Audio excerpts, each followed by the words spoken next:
Okay, please.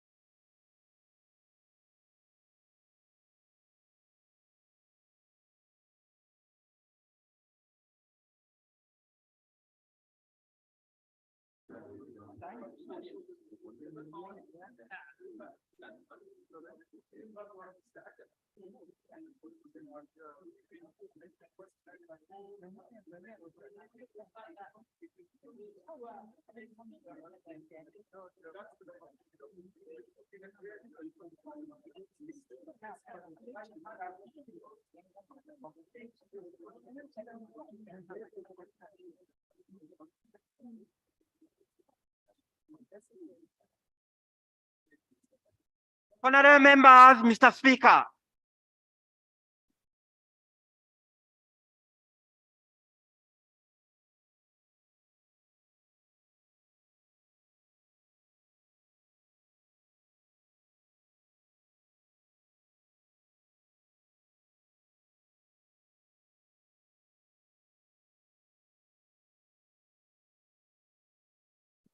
Prayers.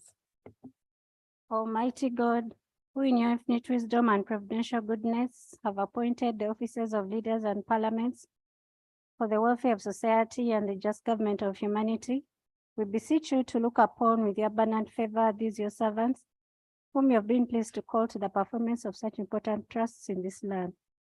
Let your blessing descend upon them here assembled, and grant that they may, as in your presence, treat and consider all matters that shall come under their deliberation, in so just and faithful a manner as to promote your honor and glory, and to advance the good of those whose interests you've committed to their charge. Amen.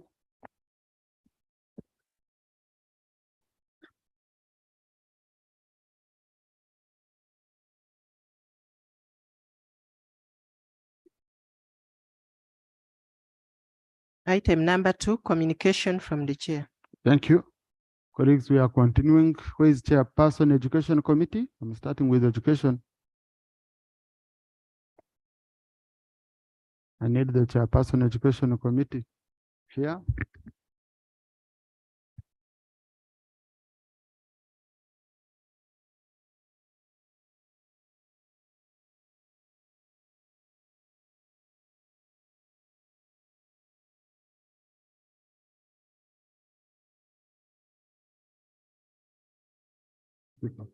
Yeah.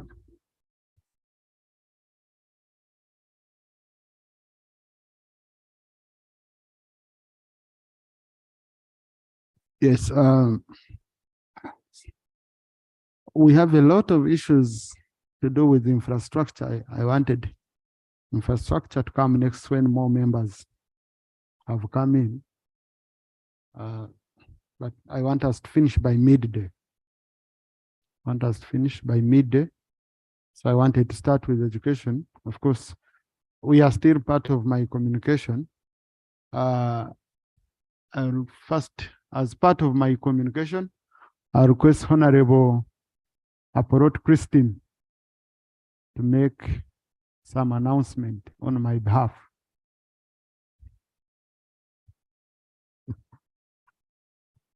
Thank you. Thank you so much, Right Honorable Speaker, and thank you for the opportunity, and we thank God for this day. I am going to speak about the Uganda Parliamentary Forum on Malaria, a forum that was launched by His Excellency the President, a forum that has clear objectives in ensuring that at a certain time T, Uganda becomes malaria-free.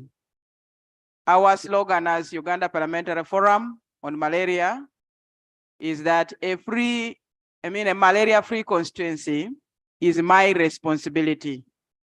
But for today, Right Honorable, allow me to appreciate you for accepting to be the patron of this forum, and above all, being a very committed patron, especially on matters of accountability. Mr. Speaker, you remember when you challenged us in Entebbe that whatever funds we get as a forum, there should be clear utilization of that money. Honorable members, I want to officially let you know that the forum, together with the Ministry of Health and other partners, have organized a malaria walk come 23rd of April, which is Sunday. We shall have our patron, the Right Honorable Deputy Speaker, as the chief walker of the day. Right Honorable Speaker, the forum has gone ahead to mobilize a number of participants for the day. I want to request the honorable members and members of the public to support the forum and actually spare something small to get the kits for the day, so that on that day we are smart. Honorable members, the World Commemoration of Malaria is going to be in Bugiri District on the 25th of April this month. I now take the opportunity on behalf of the patron of the forum, on behalf of the leadership of the forum, to invite all of us to participate in the malaria walk on Sunday, and afterwards participate on the World Commemoration in Bugiri District. We want to have a situation where we record 0 cases of malaria. But that is only possible when we all get committed. Since I'm making this presentation on behalf of the Right Honorable Deputy Speaker, I remember one day he challenged all of us to be members of this forum. I now want to invite all of us to actually join the forum as we join our efforts to fight malaria. Right Honorable, allow me wind up by saying, besides the malaria walk, we also have other activities organized for the day. We shall have blood donation on that day. We have actually challenged the coordinator to engage one of the senior, or rather the specialists in blood donation, to be on media giving us the advantages of blood donation. So if you have never donated blood, if you have ever donated blood, please come and save the lives of this country on the 23rd and save lives. Across the country right now, we have challenges of supplies of blood. We shall also have a medical camp on that day, on the 23rd, and a number of tests will be conducted here with the treatment. Right Honorable Speaker, as a summary, those are the activities for that day of the malaria walk, but also inviting members to participate in the commemoration of the World Malaria Day come 25th of April this year. Thank you. Thank you. Colleagues, April is a very, very critical month. It's the month where we create awareness against malaria, all of us, and more action, especially the duty we have as legislators, from the aspect of appropriation, from the aspect of ensuring that indeed the right measures are taken in as far as fighting malaria in the country is concerned. I don't think we have any MP whose constituency is not affected by malaria. And yesterday, remember the shadow minister, when he was talking about the aerial spray, we might not maybe have agreed with the aerial spray and all that, but we need to take action. Malaria is killing people. Malaria is killing people, and we shall be there. But also, you remember yesterday when we were told that the blood bank has shortage of blood. So personally, I'll be donating blood on Sunday, and government chief whip has committed, Rope has committed. So even Linus will give blood. So even brew blood, we accept it, like the one of Rope. He has said his blood is brew, so we shall accept it. So colleagues, Linus, I will allow you, but I didn't want to open up this. Oh, the time is from 7 a.m. Right Honorable, the walk starts at 7 a.m. Yeah. There's also physical fitness for the day, and it begins at 6 a.m. Then the walk begins at 7 a.m. And there's a roadmap that has been cleared by our DPC of Parliament, and we shall be guided on how the walk will take place. Please, you share on our platforms, and we ensure that you are Most obliged, Right Honorable. Then also I'll be joining Rotary in Mbarara for the same, because we have the Rotary conference and our focus is on malaria, fighting malaria. So let's put all our efforts as colleagues, and we contribute in this fight. Our colleagues also, we are going into Ramadan, but I'll comment at that after the end of today's session. Next item. Item number 3, laying of papers. Semi-annual reports on inflows, outflows, and assets of the Petroleum Fund for the period ended 31st December 2022. Thank you. Honorable Minister for Finance. Mr. Speaker, sir, I beg to lay on table the semi-annual report on the inflows, outflows, and assets of the Petroleum Fund for the period ended 31st December 2022. I beg to lay. Thank you. The report is referred to the Committee on Budget for consideration and the report back. Next item. Item number 4, consideration of the report of the Committee on Education and Sports on the policy statement for the financial year 2023-2024. Honorable Chair, you have 15 minutes.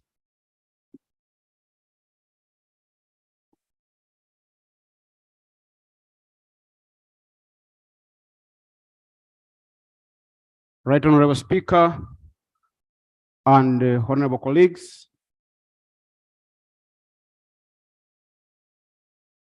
I take this pleasure to present a report on the Sectoral Committee on Education and Sports on the ministerial policy statement and budget estimates for the education and sports sector for the financial year 2023-2024. Right Honorable Speaker, you allow me to lay on the table this report and the minutes before I go to the main presentation. I beg to lay. Thank you, Chair.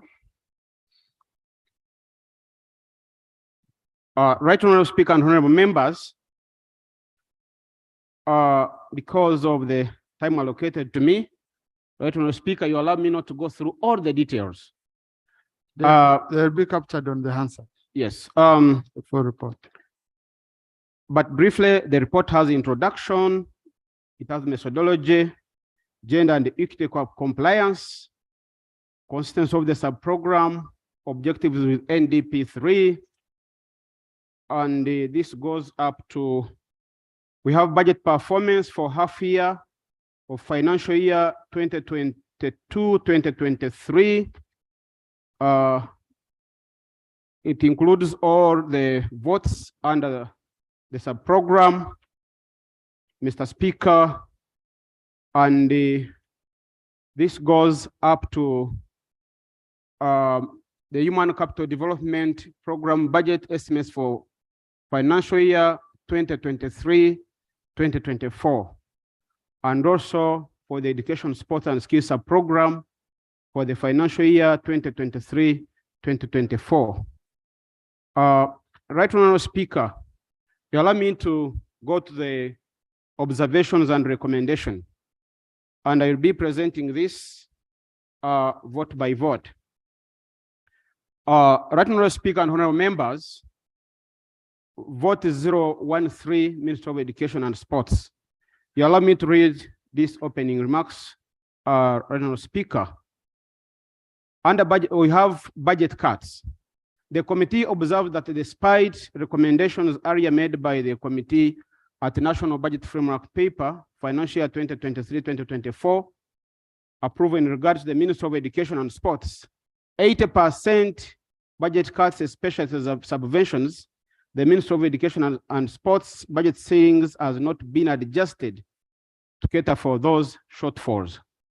And the following are likely implications. The loan scheme has accumulated areas in regards to payment of tuition fees for the continuing students under the scheme, and the board will not be able to admit new beneficiaries in the coming financial year of 2023-2024. The health examinations boards, that is Uganda Nurse and Midwives Examinations Board and Uganda Allied Health Examinations Board, will not be in a position to effectively discharge their mandate of assessment of students given the 80% budget cuts. The Uganda National Commission for UNESCO, UNATCOM, will not be in position to pay annual subscription to UNESCO and ISESCO and implement its activities. Right Honorable Speaker, this is among the few cuts that have been imposed on the sub-program, but overall, the subventions under the Minister of Education and Sports had a budget cut of 170.95 billion. The recommendation by the committee is that Minister of Finance, Planning and Economic Development reinstates the budget of the subvention under the Minister of Education and Sports by Uganda shillings 170.95 billion that was cut for effective implementation and discharge of their mandates as envisaged in the acts that brought them into force and in line with the NDP 3. Grant aiding of primary and secondary schools. Right now, Speaker, you allow me to go straight to recommendations. The committee recommends the following: that it reiterates its self-recommendation for the release of 6.8 billion that was appropriated for grant aiding of the 28 primary schools and Uganda sharing 16.88 billion for the 37 secondary schools in financial year 2022-2023. That Minister of Finance, Planning and Economic Development avails 11 billion for grant aiding of 100 primary schools in financial year 2023-2024. That Ministry of Finance, Planning and Economic Development avails 20 billion for grant aiding of 50 secondary schools across the country in financial year 2022-2023. Right, Honorable Speaker, the part 2 and 3, this in addition to what had already been catered for in 2022-2023. And the reason why the committee took that position, we have realized that may not be easy for government at the moment, given the economic situation, to construct seed schools and also construct new primary schools in every parish. We have rehabilitation of traditional secondary schools under recommendation, right, Honorable Speaker and members. The committee recommends that 15 billion be allocated each financial year towards the rehabilitation of these old traditional schools where most of the infrastructure is in dilapidated state, in order to ensure delivery of quality education services countrywide. Under salary enhancement for arts teachers, the committee recommends that Ministry of Education and Sports considers enhancing salary for all teachers in a phased manner, with special consideration for head teachers and their deputies earning less than the teaching staff under their supervision. Recruitment and deployment of teachers. Right, Honorable Speaker, on it, we shall not, members, you observe that around May to July, Education Service Commission recruited about 4,000 teachers who are not yet deployed in secondary schools. And the committee was further informed that the ministry requires at least 3,000 additional primary school teachers in order to improve pupil-teacher ratio in the least staffed primary schools, and this is estimated at a cost of 122 billion Uganda shillings. The committee therefore notes the need to address this urgently and recommends additional fund of 122 billion for deployment of the 4,000 secondary teachers already appointed, and 25 billion for recruitment of additional 3,000 teachers from primary schools. Full implementation of teachers' scheme of service. This arises out of a situation whereby we have so many graduate teachers, but who are still in post in service as assistant education officers. The committee recommends that Ministry of Education and Sports liaises with the Ministry of Finance to provide for the necessary wage bill amounting to 6.7 billion to improve the scheme of service in the education sub-program under inadequate staff housing across education institutions. The committee recommends that Ministry of Education and Sports liaise with Ministry of Finance, Planning and Economic Development and other stakeholders in order to provide staff housing for teachers and tutors in different education institutions across the country, especially those in the hard-to-reach areas. John Carey Institute of Science and Technology. The committee observed that the project 1368 John Carey Institute of Science and Technology was exited from the PIP. We recommend that that the project 1368 John Carey Institute of Science and Technology is reinstated in the PIP since it was a presidential pledge, and also will address the needs of the people in the Kisoro sub-region. Directorate of Industrial Training, DIT. There is inadequate funding of the lower secondary curriculum. Delivery. Recommendation, we recommend that the Ministry of Finance should allocate DIT with an additional 11.44 billion for training of 14,016 secondary school teachers on ATP, this is assessment training packages and CBET approaches to ensure the full implementation of the lower secondary curriculum. Right, Honorable Speaker and members, we observed during our oversight trips that most of these secondary school teachers implementing the lower secondary curriculum have not got the hands-on skills that they're able to transfer to those students. Higher Education Student Financing Board, that Honorable Speaker has already communicated above. The committee recommends that Ministry of Finance urgently allocates Higher Education Student Financing Board additional 20.664 billion in 2023-24 to enable 4,189 students already on the scheme to continue with their studies and to enable 1,500 new cohort attain higher education by accessing loans through the board. Right now, the Speaker and members, there is a big problem here. The board has not been provided with funds because of those cuts, and the universities are threatening to dismiss the students from their studies.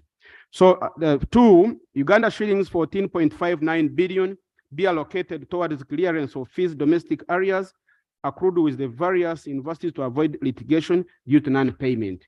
They made MOUs with universities, and some of the universities, especially private ones, are threatening to sue the board. The Ministry of Education and Sports implements Section 42 of the Higher Education Students Financing Act, Board Act, as has always been recommended by the committee to vest all kinds of government scholarships with the board, as was envisaged in the act. As we talk now, most of these scholarships are still scattered in different places, including the Central Scholarship Committee in Ministry of Education and Sports. Right now, Speaker and members, the committee also observed, and we are recommending that the funds government allocates to the 4,000 students on merit be allocated towards the board funds, so we can have more needed students access higher education through the loan scheme. And the reason why the committee is recommending this, we have realized that most of these, the 4,000 students who are admitted on merit to these universities are from the high-notch secondary schools, which are charging a lot of money, and therefore the students that can qualify from there are students of the rich, and the students of the poor remain disadvantaged. Examination boards, Uganda Allied Health Examinations Board, we recommend that Ministry of Finance reinstates its subvention budget of 6.36 billion Uganda shillings and gives them additional Uganda shillings 6.2 billion shillings for the board to effectively carry out its mandate. Uganda Business and Technical Examinations Board. The committee recommends that Ministry of Finance, Planning and Economic Development allocates the board an additional 3.2 billion as development and 2.2 billion what will enhance the construction allocation that amounts to a total of about 5 billion, and 1 billion for retooling of the board towards the acquisition of field containers for examination storage, computers, and other necessities. Uganda Nursery and Midwives Examinations Board, right, Honorable Speaker and members, given the mandate of that board, we recommend that Ministry of Finance allocates the board an additional Uganda shillings 20.3 billion shillings to cover its budget shortfalls in regards to management and general administration of examinations and construction of the new office block. This one is already ongoing. Vote 128, Uganda National Examinations Board. Because of the current mandates under the new law, the committee recommends that Ministry of Finance, Planning and Economic Development allocates an additional 1.2 billion to effectively support the SNE candidates, to an additional 4.6 billion to cater for the revised unit cost for hosting centers to accommodate in-name marking due to an increase in basic commodities, 3.9 billion as top-up for markers of candidates' transcripts, 6.7 billion as enhanced field transport for the examiners, 6.6 billion to carry out NAPE, and 3.5 billion for continuous assessment guidelines and data capture tools for science subjects. Other entities, we have the Education Service Commission, right, Honorable Speaker and members. The committee recommends that Ministry of Finance, Planning and Economic Development allocates the commission an additional 5.1 billion to kickstart its construction of its premises and for retooling the commission. Kampala City Council, right, Honorable Speaker, the committee recommends that KCCA be allocated an additional 1.3 billion for revised capitation grants for UPE, USE stroke UPOLET, and SNE subversion to KCCA schools. Further, we recommend that 6 billion be allocated to the KCCA for covering the shortfall of science teachers in the financial year 2023-2024. The 6 billion shillings be allocated towards the ongoing construction of KCCA Philip Amondi Stadium. The committee further recommends that Ministry of Education and Sports works closely with Ministry of Finance and KCCA in ensuring that more seed schools are built in the city to address the issues of the growing numbers of learners, and given the fact that it's not easy to access 5 acres of land in the city as the requirement for constructing a seed school require. They can consider constructing going upwards, having storage structures in order to ensure that learners access quality education. Vote 164, National Council for Higher Education. Right Honorable Speaker and honorable colleagues. We recommend that the Ministry of Finance allocates the National Council for Higher Education a development budget of 5 billion to enable the council procure computers and office equipment, procure vehicles for the field, and embark on its infrastructure development. To allocate the council with more 2 billion shillings that was appropriated in 2022 for recruitment of additional staff, but not released. The council, honorable members and right honorable speaker, is having a lot of challenges at the moment. They're not able to effectively carry out monitoring in the field because of lack of the funds that are required for them to do their work better. The central admission for higher institutions. They will hear, right honorable speaker and honorable members, we have established that because of different admissions of students at different times in these higher institutions, the Higher Education Student Financing Board finds it difficult to admit students in a more streamlined manner. So we recommend that the Ministry of Education should liaise with National Council for Education and Higher Education Student Financing Board to effect the recommendation of central admissions for higher education institutions to avoid delays in processing the list of students to be supported by the loan board. National Curriculum Development Center, it experienced huge budget cuts like other agencies and there are other needs. So we recommend that the Ministry of Finance allocates the National Council Curriculum Development Center an additional 26.941 billion to enable the center achieve its planned but rather unfunded activities like the printing and distribution of other grade running materials, review and rollout of A-level curriculum, domestic areas, and missing components of the printing press. The Ministry of Finance to allocate NCDC with 15 billion for the development of the modularized TVET curricula. The instructional materials unit, right honorable speaker, this unit has been under Ministry of Education, but you observed that there is an overlap of roles with the National Council, National Curriculum Development Center, and the Thank you, right honorable speaker. Conclude. That's an indication that your time is up. Try to conclude. Switch on. Right honorable speaker, it's because the sector is big, I'm sorry, but let me summarize. The instructional materials unit under vote 13 should be transferred to the National Curriculum Development Center for the council to effectively implement its roles as per the law. Remission of non-tax revenue.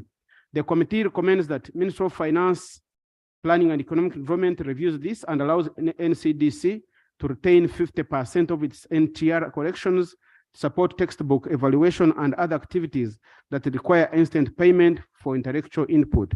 There we realize that the similar problem affects universities and other vote holders that collect NTR, because sometimes the Ministry of Finance cuts that money that's supposed to be going back to those institutions.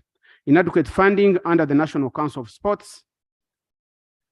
We recommend that the committee, that Ministry of Finance reinstates in the year 2023-2024, the 47 billion shillings allocation. Also, the Ministry of Finance should avail National Council of Sports a development budget of 50 billion to kickstart the development of the sports complex stroke arena at Lugogo, and Uganda shillings 202 billion for the national stadia regionally in the medium term. Under public universities, there is a big problem of understaffing, right honorable speaker. We recommend that government commits to address this persistent issue of understaffing and higher staff turnover in public university. The wage bill requirement, we recommend that Minister of Finance, together with the Minister of Education and Public Service, ensure that the new instruction by public service is backed up with appropriate increase in wage bill for universities. And therefore, 62.6 billion should be allocated for staff harmonization and 24 billion for the promotion of staff, including Makerere University. Inadequate funding of government-sponsored students. The committee recommends that the Minister of Finance allocates enough funds commensurate with the number of government-sponsored students at those universities. What was observed is that when the university admits students in first year, the government does not continue paying for those students in second and subsequent years. They only keep on sending money for first year students. Right, Honorable Speaker, harmonization of government scholarships of higher education under the board. I think that one I've already talked about it in line with the provisions of the law. Inadequate research funds to universities. We are recommending that other than Makerere University, other universities be allocated 5 billion shillings to assist them in their research work. There is no funds for travel abroad. The recommendation that money be provided to enable them able to continue with the external partnerships and research work. Right, Honorable Speaker, there are inadequate funding for the rehabilitation of the dilapidated structures at Makerere University. We are also recommending that additional funds, 10 billion, can be given to the renovation of College of Health Sciences, and that of College of Health Medicine and College of Veterinary Medicine, Animal Resource and Biosecurity, and continues the renovation of the halls of residence. Mbara University of Science and Technology, right, Honorable Speaker, they are having a problem of a dilapidated medical school. The committee therefore recommends that, other than that, 14.7, they recommended that 50 billion be allocated for the construction of the multipurpose faculty of medical block to house all lecture rooms, laboratories, and offices. And also 18 billion will be required in the financial year 2023 to kickstart the process. The wage bill for recruitment of staff and promotions, I think that one I've already alluded to. Right, Honorable Speaker, under moves, we are recommending allocation of 12.4 billion shillings to clear its domestic areas. Honorable members, the sector is big, but let me move very quickly. Yeah, Chambogo University, the committee recommends that Ministry of Finance, Planning and Economic Development allocates Chambogo University an additional 34.2 billion shillings in 2023-2024 to address the issues of asbestos sheets removal. The university has buildings littered with asbestos sheets, and also to handle the dilapidated infrastructure. We further recommend that the university considers engaging the convocation to source for funds for the initial fencing of the university to avoid encroachers, to stop encroachers on the land. Bustema University, inadequate release to the Maritime Institute in Namasagari, Bustema University. The committee recommends that the Ministry of Finance allocates 8.7 billion in order to start implementation of the program. And there is also funding for the Technology Business Innovation and Incubation Center. We are proposing 1 billion be allocated, at least for each of the 3 next financial years. Funding towards completion and equipping the medical school. This one is at Mbale campus. 3.7 billion should be allocated fast track and complete the rehabilitation of the medical school. Muni University, inadequate funding to Muni University. We recommend that Ministry of Finance revises the current non-wage of Muni University upwards to at least 7.1 billion and in the next financial year and MTF period in order to avoid the supplementary request each financial year, and sometimes which is not given to the university.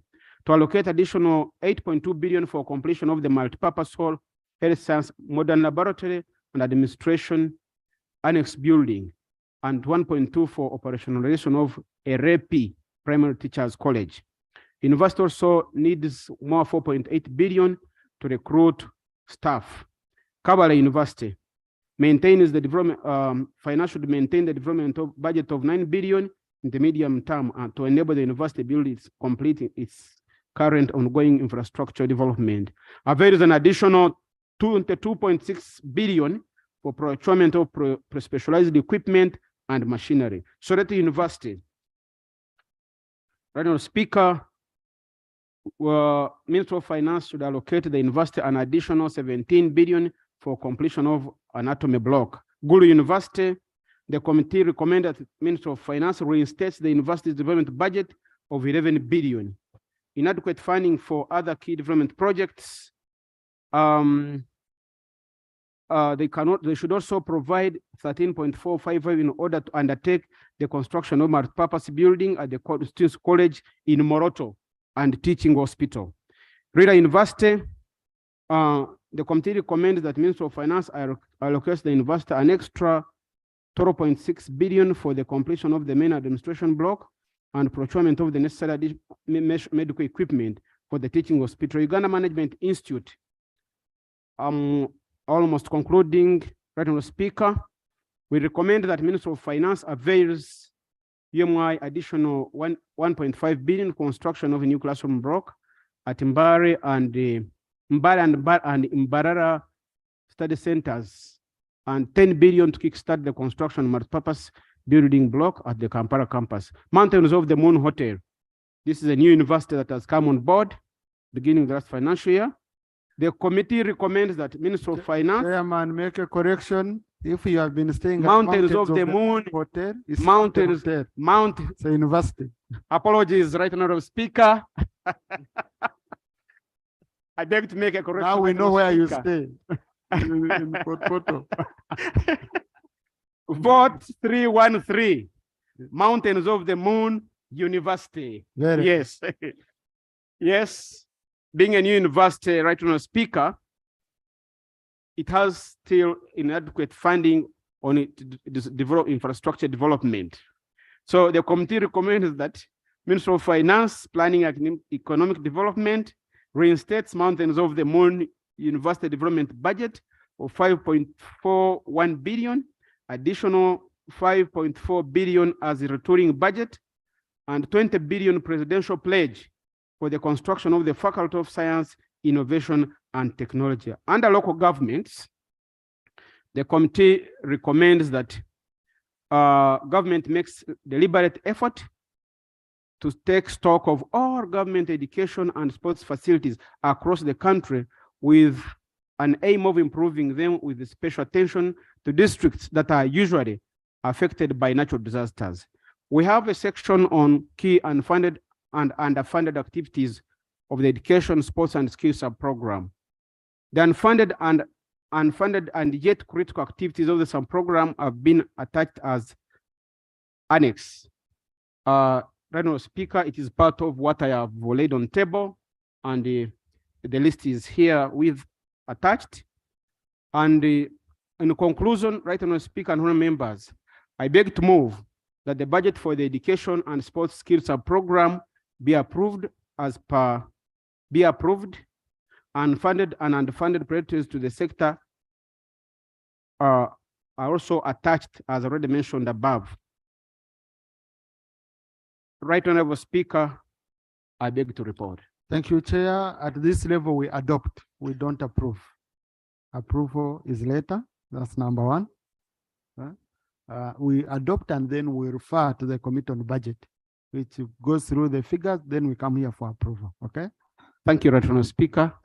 I beg that the report is adopted. Number two, Chair, you must, at this stage, we are dealing with, we want to talk about figures, financial implications. So I need you to read a summary of the supply table, estimated supply table. And you can be reading the total for vote by vote. It's on your report. I have it here on your report. Yeah, just a summary, the total in bold.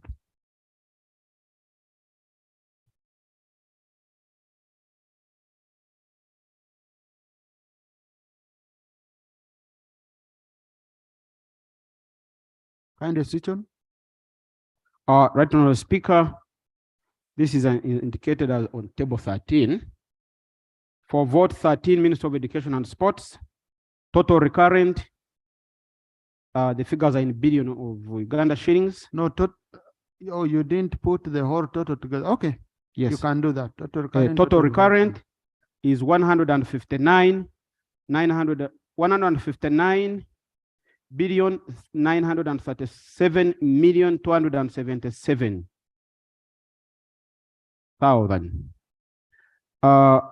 Total development is 292 billion 914 million 383.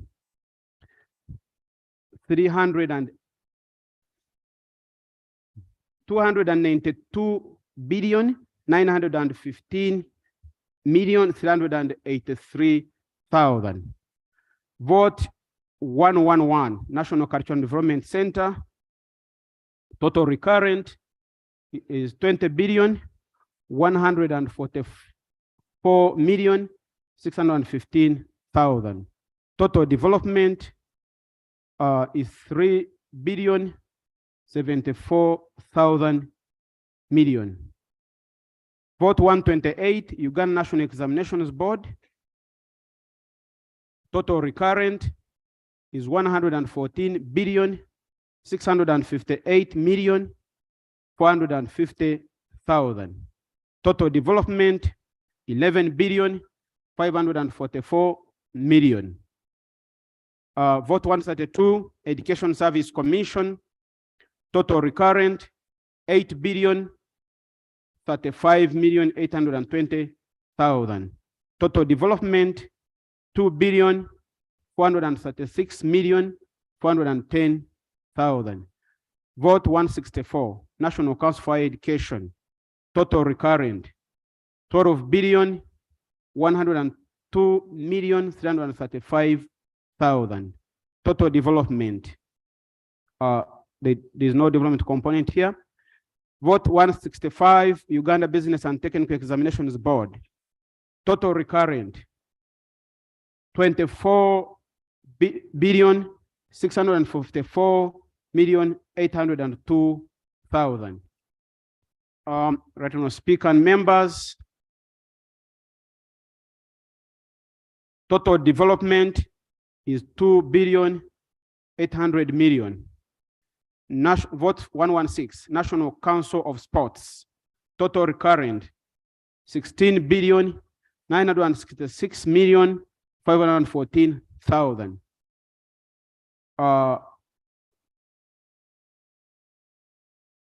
Total development, it's not there here, it's not captured, Retro Speaker. I think there's something that we have They to provide. put up. Yeah. Chair, what we are going to do, okay? Because if you're not sure, candidate, the clerk help you. We bid betting. At the end, we can read the figures before adoption. Okay? Much obliged. Let the clerk help you. Technical people, please. Clerk coordinator and avail chair with the table he can be sure of. Because totals are critical. But we need you here. Don't mind. They are going to help you. Honorable Seungu, your colleague in the committees, is already working. Thank you. Yes. Yeah, thank you. Colleagues, we are going to have a debate. We are doing like we were doing yesterday. That's number one. And number two, the guidance is very clear. Your submission on this should be either on saying we fund, okay, or we don't fund. We provide funds for unfunded priorities as cited in the report, or we don't. It's not other issues outside.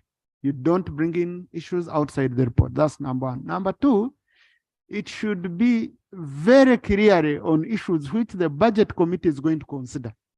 If you bring issues which the budget committee is not going to consider, so issues of policy nature and all that, I want you to make statements that have a financial implication. That's how we process ministerial policy statements. So I open the floor for debate now. Wow. Yes, our members of the committee, please don't stand up. Okay, members of the committee. I'll pick Honorable Josephat, number one. I'll pick Honorable Joel Leku, number two. I pick, yes, Hajat. Okay, number three. Yes, then I'll pick Connie Garuango, number four. I pick Honorable Aaron Mayanja, and then I will see. I've already gotten the 5, so I will see depending on my mood. Please, 2 minutes each. Thank you, Right Honorable Speaker. I want to thank the committee for processing a good report. Right Honorable Speaker and members, I am standing on an issue that is very important and touches me and the rest of the members, especially from Bunyoro. Mr. Speaker, I listened attentively to the chairperson as he was reading the report, and he enumerated all the public universities and what they are going to get in this next financial year. Mr. Speaker, as I had said before on this floor, Bunyoro is a very important region. Mr. Speaker, yes. Honorable colleague, please. All regions are important. Yes, Yeah, so- yes, they are all important. They are all important. But I want to say it without fear that Bunyoro is so much marginalized, Mr. Speaker. Excuse me, Mr. Speaker, while all the major regions of this country have got public universities, I may not mention, but it's a known fact that all the major regions of this country have got public universities. Some have got even 2 universities, Mr. Speaker. Why couldn't the committee be so sympathetic to include Bunyoro University in their policy statement?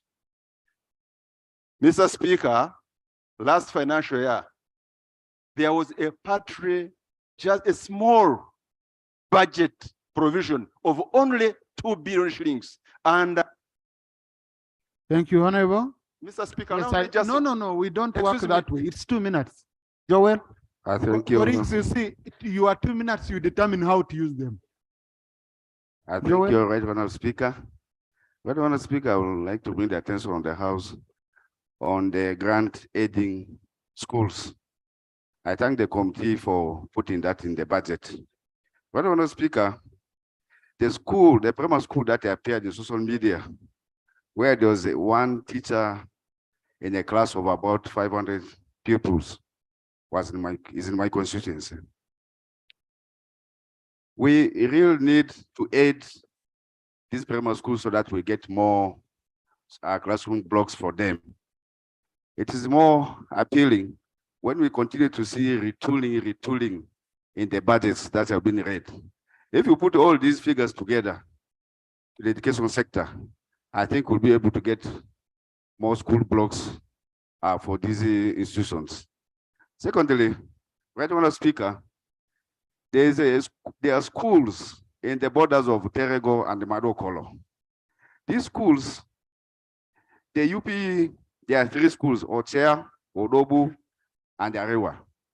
These primary schools, the UPE funds go to Madi, Okolo. And then the salaries come to Terego. In this current financial year, this is the 3rd quarter running. This is the last quarter for this full year. It's a total confusion. We don't know where actually these schools blocked. So it will be wise, as the ministry is here today tabling the budget, we get to know where these schools lie, where is the fund going. Thank you, Honorable Speaker. Thank you. Budget Minister. Thank you, Right Honorable Speaker, for the opportunity. I want to thank the committee for the report. Our members, as we are all aware, that education is a prerequisite for improved livelihood. It's very unfortunate that the committee has reported a severe budget cut. They have said 80%. And we are talking about education, and this education has to be affordable to Ugandans. And for education to be affordable, we also need to talk about performance. How do we improve performance when budget is severely cut? That is my concern. They talked about effective assessment of students, regular inspection of schools, teacher enhancement, and so on. So, Right Honorable Speaker, I am raising my voice to join the committee to support the votes that recommended that they should stand as they are. Thank you. Thank you. Connie? Thank you very much, Right Honorable Speaker. Right Honorable Speaker, I am disheartened by what is coming out of the report, but I first of all want to thank the committee for the very good work that they have done, the observations and the recommendations. However, Right Honorable Speaker, if a budget is cut by 80%, you wonder whether it will be a budget anymore. Right Honorable Speaker, education is the key to all the sectors. Without education, there would be no any other sector. And if it is cut by 80%, and they say there will be no effective assessment for health education, how will a doctor, how will a nurse come out without really being assessed? Won't they kill the people?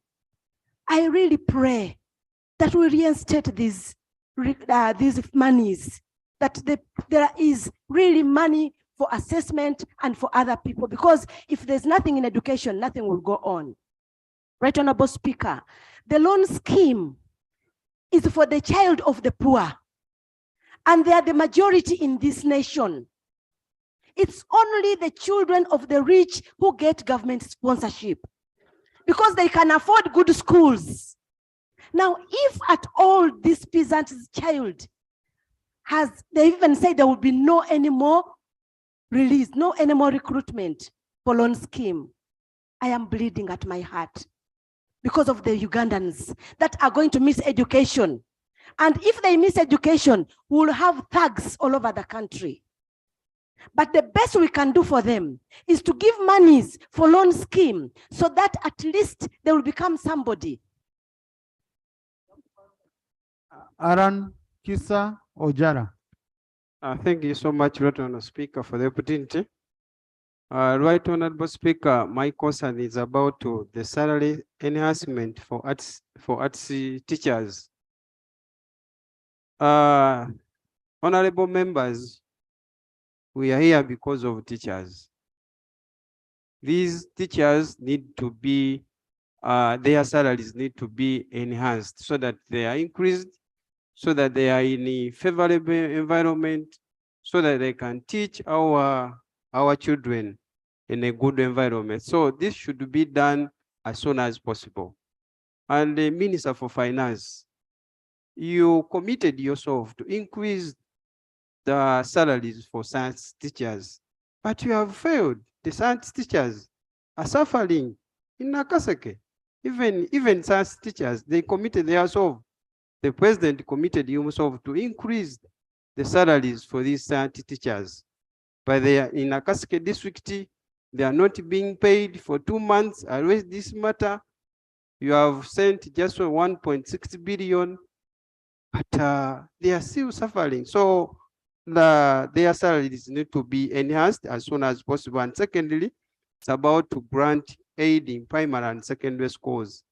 You can't send 10,000 a year per child in primary school, UPE, and 40,000 per child in secondary school. Sincerely speaking, how can you get a child for the whole year at 10,000? Serious. We need to increase this money as the members, as the parliament, because this money is not enough at all. Thank you, Right Honorable Speaker, for the opportunity. Thank you. Kisa, then Kinojara. Thank you so much, Right Honorable Speaker. The quality of education and the quality of people in the country, they are linked. Right Honorable Speaker, it is so dismay to see that the government of Uganda mapped over 600 schools for grant aiding in this country. There are teachers in such schools who are meant to be paid by government. There are children who are supposed to receive education in such schools, but the budget is not provided for. A shortfall of 19 billion is a lot of money. So I want to appeal to members of parliament that we need to provide the money to ensure that schools that we are meant to operate under government aiding must be operationalized. Number two, Right Honorable Speaker, the government of Uganda across the board, we are talking about securing Ugandans over and over. How do you fail to provide money for BTVET? How do you fail to provide money for this? The Minister of Finance, why are we wasting time? Including scaling, we are moving up and down in the parish development model. We are not providing this money. So I want to appeal to members of parliament what we stick to the principle that money for BTVET is provided in this next budget. I want to thank you, Right Honorable Speaker. Thank you, Honorable Kisa. Honorable Kinojara. Yeah, thank you, Mr. Speaker, sir. Mr. Speaker, sir, my concern is about the rehabilitation of the traditional schools. I've seen 15 billion has been earmarked for that. But Mr. Speaker, when you move around the countryside, which I had the opportunity to do so, most of these traditional schools are in dire need of rehabilitation. And to just allot 15 billion Uganda shillings, I think is completely inadequate. Because whatever the report says is going to be done in a phased manner. We would also want to understand how many phases are there, because we started discussing this thing of the rehabilitation in the 10th Parliament, Mr. Speaker, sir. And nothing has happened so far. So is it, I would like to inquire from the chairman, how many phases do we have for this rehabilitation? And then secondly, can we add more money to revamp these traditional schools? Because they're in dire need of this rehabilitation. And lastly, Mr. Speaker, sir, the enhancement of the scientists' salaries and the arts. There is a very thin line between arts and science. Very, very thin line. So to say this is social science, this is empirical science, and you segregate the teachers along that line, I don't think that is going to be fair. May we therefore ask that even the arts, which is social science, and their salary also be enhanced. Mpindi, Rokwang, Chemonges. I will tell you the formula I'm following. I'm very, very cautious. Colleagues, let me tell you the formula I'm following. If you know someone from your region has spoken, sit. I'm picking one person per sub-region to get a picture of the whole country. I've already sorted out Bunyoro, Bugisu, West Nile, Busoga, Achori, Buganda. Mpindi, Asaba for Toro, Arpiki Koyechenga for Ankore, Kwizera for Chigezi. I'm coming, I'm sorting you. Thank you, Right Honorable Speaker. No, I have to devise means as a strategy of having each area covered.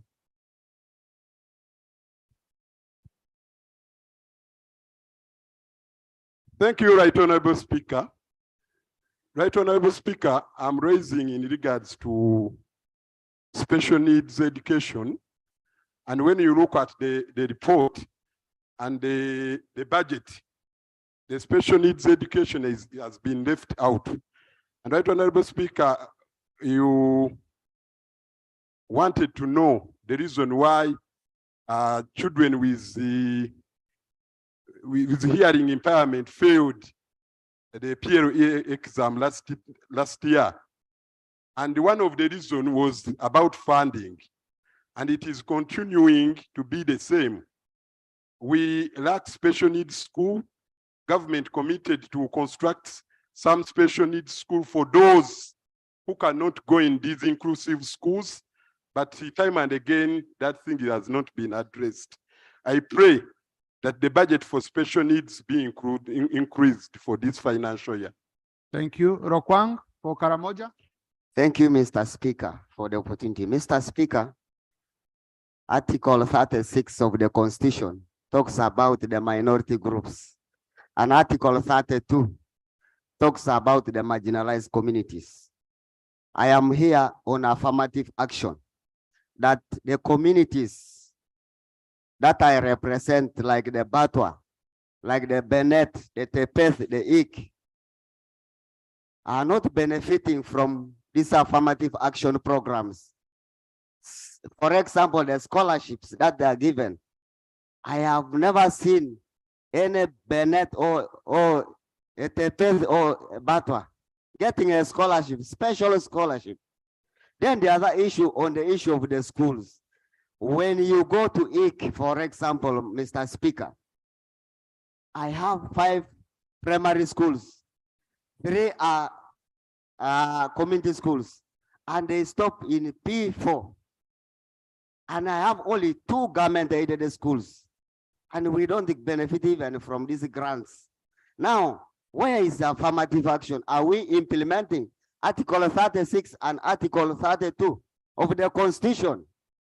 So we need also to be taken into consideration. We need to be captured in the budget that one day this House will also approve some money for affirmative action for the marginalized.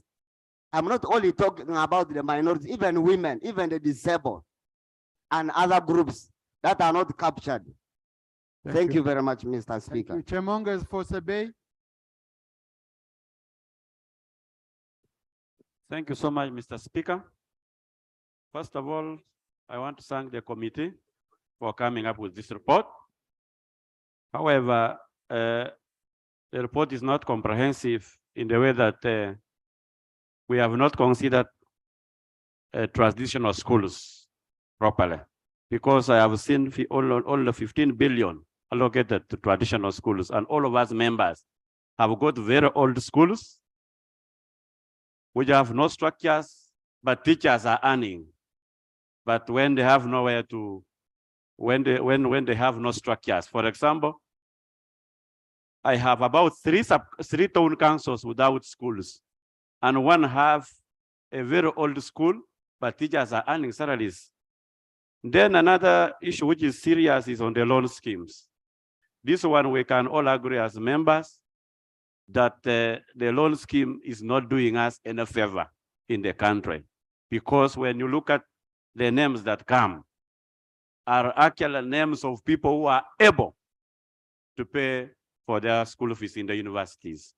Me, in the last quarter, the last list that came out, the entire Queen, I even went ahead to look at the entire survey. The entire survey, I think, benefited with only 10, actually 5. The whole survey. And it was really shocking. And finally, I managed to move around our UBE schools last week. I got shocked, even as we planned that we are really improving education. We are not doing it. When you go to the UBE schools, there is no funds for exams in primary schools. There is even no cup of porridge to any child there. There is completely. Thank you. Kwizera for Kigezi. Honorable Speaker, thank you very much. I want to thank the committee for the work that they have done. Honorable members, I don't see when the population of the country is growing and when the number of children going to school are growing, and then you cut down the budget. This one means there is economic and social sabotage. Education budget should be regarded even more than defense, because without education, you cannot get good army. So we need a good army who are well schooled. Secondly, the people they treat education in public schools. These people are undermining public education for private schools, because these private schools are owned by many people in government. So we should look at the reasons why education cannot be well funded. Another issue, Mr. Speaker, is the standardization of education. We have a number of universities, but you look at the employability of the graduates. We need to put more money in the standard of education and the specific standards for our graduates.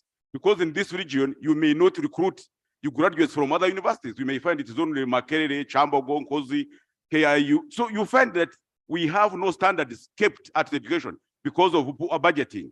Another issue is that I would want to thank the president for recognizing the people of Chisoro to establish a public university there or institute, because the increases on human capital development. Investing in education means you are investing in human capital, and we should be importing people, and they will be inflow of foreign capital from Rwanda, from Burundi, because of the institute called John Kale Institute of Education. I thank you very much. Thank you. Koyechenga for Ankore.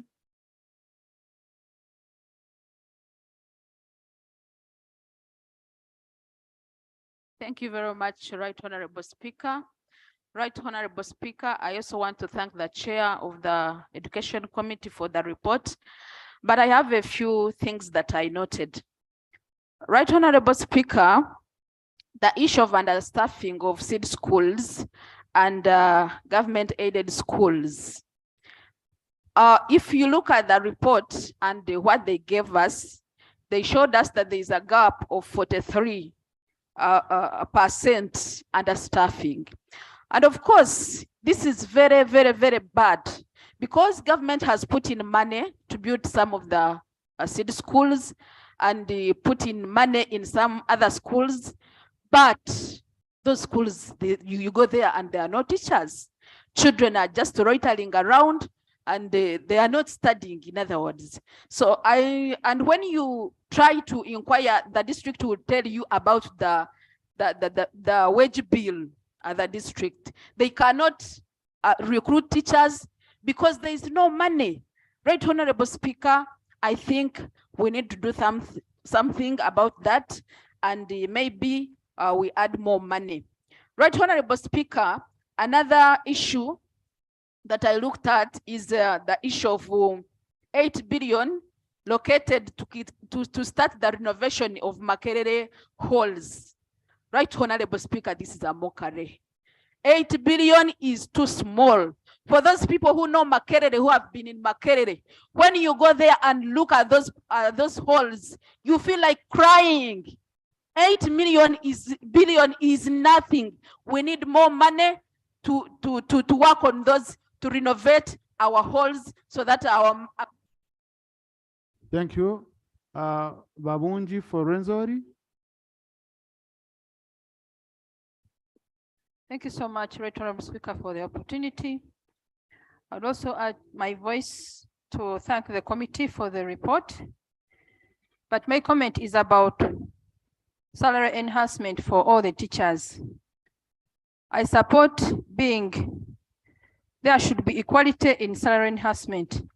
Right Honorable Speaker, we have a scenario where some of the head teachers are also teaching sciences. A school like Simbia Secondary School in my district, we have a head teacher who is teaching chemistry and math, but they were not considered on this science teachers enhancement. You find a teacher is earning more than a head teacher. So how is the school going to be run when some of the teachers are being paid highly than the supervisors? Then also there is a scenario of the rehabilitation of the old schools. This should be done, I think, in all the districts. There should be a thorough check. This same school, there is a structure which was, there is a class in the same school, the roof was blown off. I personally wrote to OPM's office asking for iron sheets. I was not given the iron sheets. But we all know where the iron sheets ended. When we have such structures in a sorry state in some of the schools. So I support the rehabilitation of some of the schools, the old schools, which really are in a sorry state. Thank you so much. Thank you. Asaba for Toro.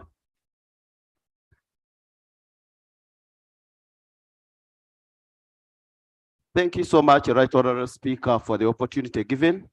I also want to take this opportunity to thank the Committee for Education for the report.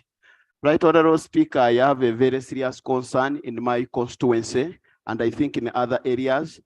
Right Honorable Speaker, in my constituency, I have a technical school that was pledged by the president to be constructed. After the pledge, the army came and started the construction. But after roofing, they abandoned the site. It's now almost 4 years. I have moved in the Ministry of Education, and the last time I went there, they promised that in this budget it would be considered. But when I'm looking through the report, I'm not seeing River Muzizi Technical School in Chaka North. It is not put anywhere, and I'm really afraid for that area. Second, Right Honorable Speaker, we have secondary schools. People are talking of secondary schools, but in my constituency, I have 5 sub-counties without secondary schools. One time, Right Honorable Speaker, even approached in my area and saw one secondary school, which is Gogo Secondary School, around 48 kilometers from where it is located to the nearest secondary school. You helped me also to write, Right Honorable Speaker, to the Ministry of Education. I followed up by writing, but up to now, nothing has been done, and it is not also reflected. I want to request, Right Honorable Speaker, that in this budget, let us really cut here and there and support the education sector. Otherwise, if we don't support the education sector, we shall be in danger. Thank you, Right Honorable Speaker. Thank you, Max Ochai for Buked. Thank you very much, Right Honorable Speaker, for this opportunity. And I want to thank the Committee of Education for the reports presented to us. I want to agree with the submissions so far made, but I want to add one thing, that is supporting the sector, particularly education subsector. Mr. Speaker, sir, Toro District is a home to a faculty of science and education. The people of West Budama North constituency and of Toro District at large have actually been advocating for upgrade of that faculty to a university level. However, I wish, as we support the tertiary education subsector, that we consider upgrading Nagongara campus from the Faculty of Science and Education to a fully fledged university. That will go down well for us. I thank you. Thank you.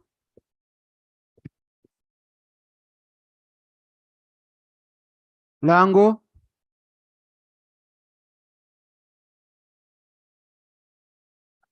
Thank you so much, Right Honorable Speaker, for giving me this Rango, then opportunity. Teso. Mr. Speaker, thank you. Education, Mr. Speaker, is the driver for all sectors that we are talking about in this budget. But allow me to address my concern, first of all, to the students' loan scheme, Mr. Speaker, where this loan scheme is supposed to benefit the children of the poor and who are the majority. Mr. Speaker, it's very unfortunate that the Ministry of Finance only gives money in first year. Some of these students are even doing science courses and they need money to be supported. And if we don't support them, that means that we shall be having even school dropout at the university level. At the moment, we are grappling with school dropouts in primary level, and it will really be so sad, Mr. Speaker. Secondly, allow me to talk on the issue of the public universities. There is a big problem, but I want to address myself to Lira University. We have many students. We are doing so well, but the issue of funding, Mr. Speaker, the medical school in Lira University needs additional 12.6 billion, and I want to support the committee on this.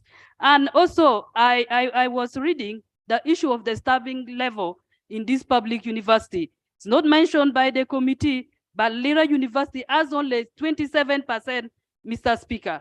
And I think it's a high time that if we have students, it should be matched by the level of the staff to lecture them. Then finally, the issue of curriculum. Thank you. No, I would want an ordinary member.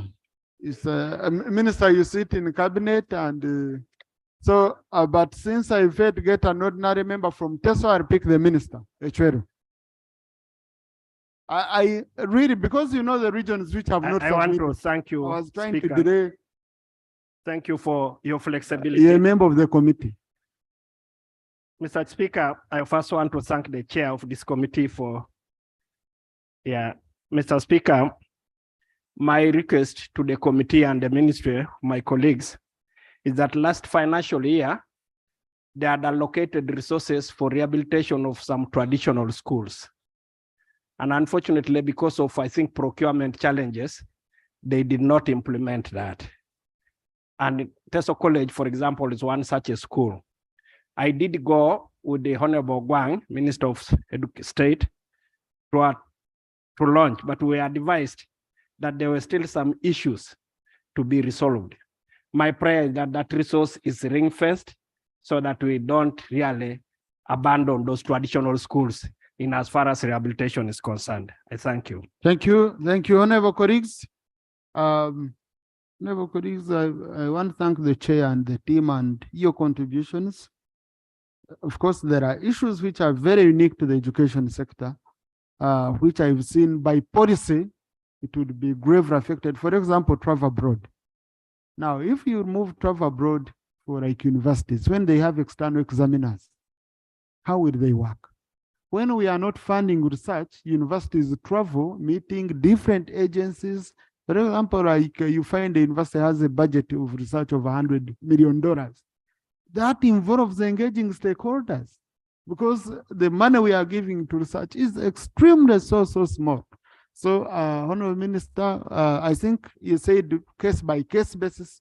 We hope the education sector is given serious attention.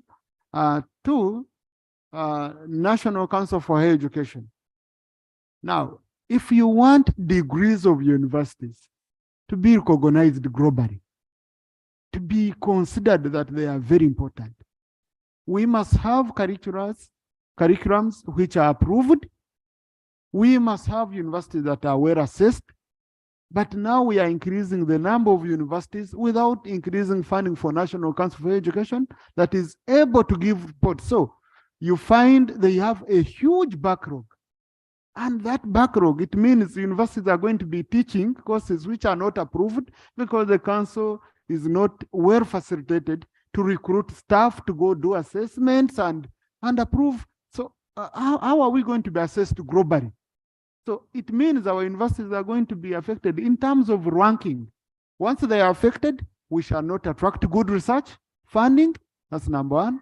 Number two, our people won't be competitive in terms of international jobs, even locally, by the way. And number three, even research.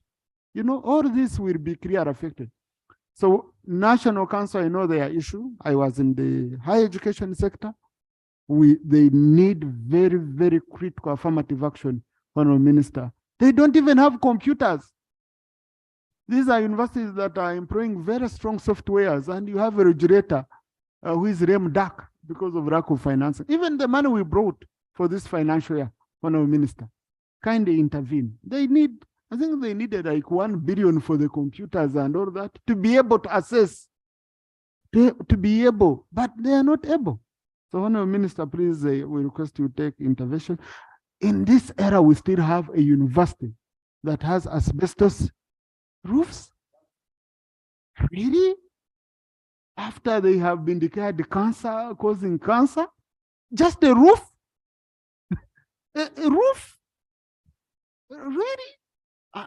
We have a university which has asbestos, and we are sending there our children to go and get cancer? And do we want Professor Katunguka to sell his animals, to sell whatever he has and roof a university? In the end, we shall be blaming these universities, these institutions. But what do you want the administration to do if we can't provide money for roofing? Then, colleagues, there's something which generally I want to assign to the committee to look at, and the minister. The issue of these job forms,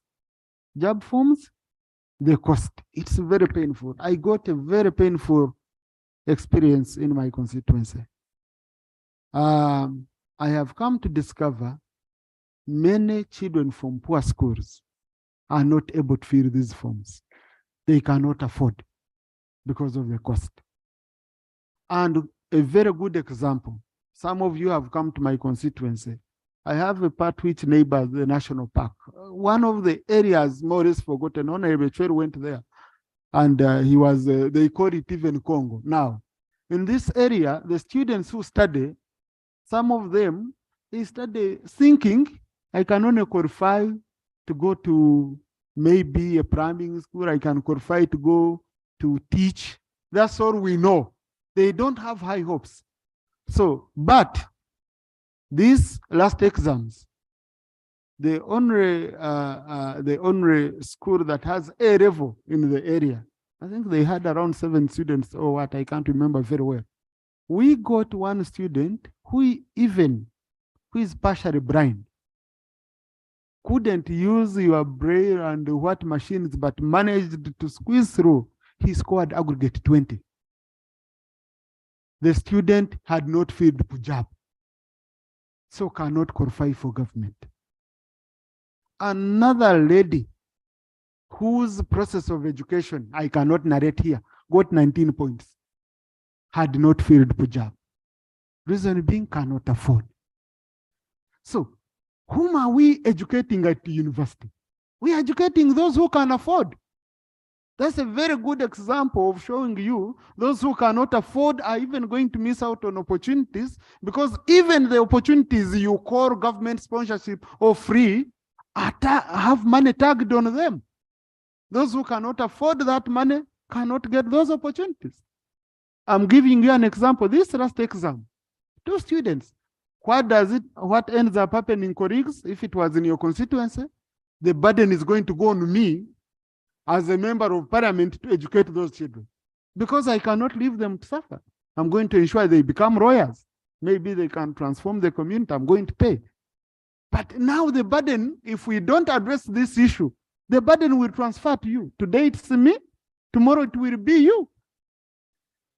Okay? So, colleagues, these are issues we must tackle head on. If we don't want, we are the ones going to pay the price on top of our community suffering. Honorable Minister, I'll start with the Minister for Finance. And sorry, before Minister Rope. Sorry.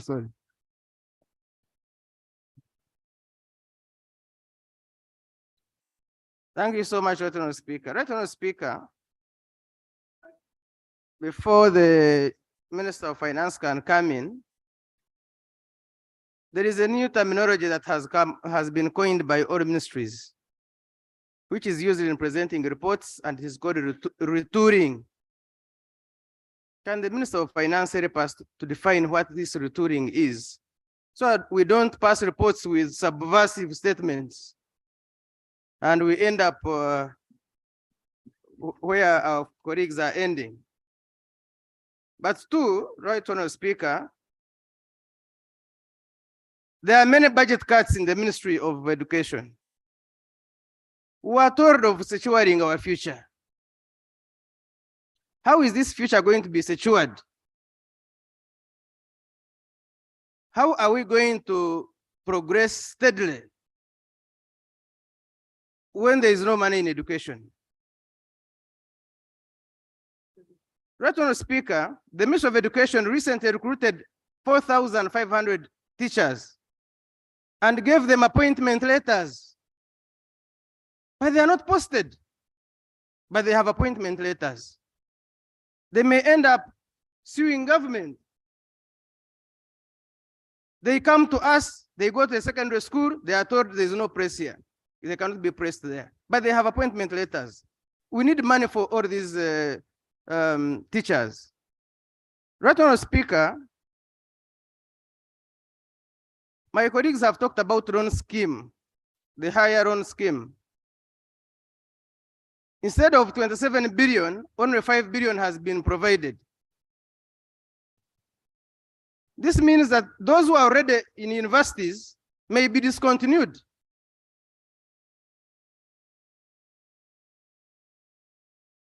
They may be discontinued. And those who have just applied will not be taken up. Right Honorable Speaker, this is a loan, and we are told those who completed are paying very well. So why don't we find money for the loan scheme? That's right, Honourable Speaker.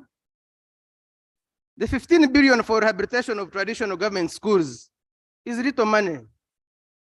You know the traditional schools, Ngano High School, Sir Samuel Baker, Kitgum High School, Lango, where the chief whip went, and PP, Tesokori, all these schools, they're in embarrassing conditions. And so I believe this is not enough, money is not enough. But finally, right, Honourable Speaker, I have seen suffocation of political space in universities. Professor Nyaonge is just expelling students, Nawangwe, expelling students because of their ideologies. Now, if people cannot have freedom at university, where would they find freedom? Where would they find freedom? I know very many of you who are leaders in universities, including the speaker, including the ministers. Now, when we get here in parliament and they are being suffocated and we keep quiet about it and we just give them money, we should be able to say, before we give you money, stop suffocating political space, because it's a running ground. Even demonstration even a demonstration is a running experience. I am a product of demonstrations and I'm doing very well. So, right, Honourable Speaker, you know that Mama Mavira is a product of demonstrations. Even the name came out of demonstrations. So, but the point I'm making is, these are learning institutions, and people should not be suffocated or expelled just because of their political ideologies. I want to thank you. Thank you, Lop. Start with the Minister for Finance. Finances, just 2 minutes, Honourable Minister. Quick. Thank you, Mr. Speaker. Let me begin by also taking this opportunity to appreciate colleagues for the passionate debate they have made on the education sector. Right, Honorable Speaker, education is one of the last mile interventions which touch all of us. And some of us who started from church schools, we know what it means with the story you are talking about. Mr. Speaker, from the budget side, the budget for financial year 2023 has been anchored on various principles. And one of them is cutting travel abroad, suppressing completely travel abroad, except for the entities which we have also defined. But that notwithstanding, we have said on case-by-case basis, if the reason for travel is justified, we shall be able to provide for it. And the case you mentioned of external examiners is clearly understandable. And I want to assure you and the House that this will definitely be provided for as we conclude, as we finalize the budget. The same thing with on subventions, the 80% cut is the principle which we adopted. However, further analysis has showed that some interventions are doing critical activities where the 80% rule may not apply. As a case of examinations board, a case of loan scheme, and many others. And right now, Mr. Speaker, our technical teams, I have instructed them to analyze and pick out these cases. These are some of the areas which the Collegenda will address. Mr. Speaker, Honorable Mwijuche wanted me to define retooling.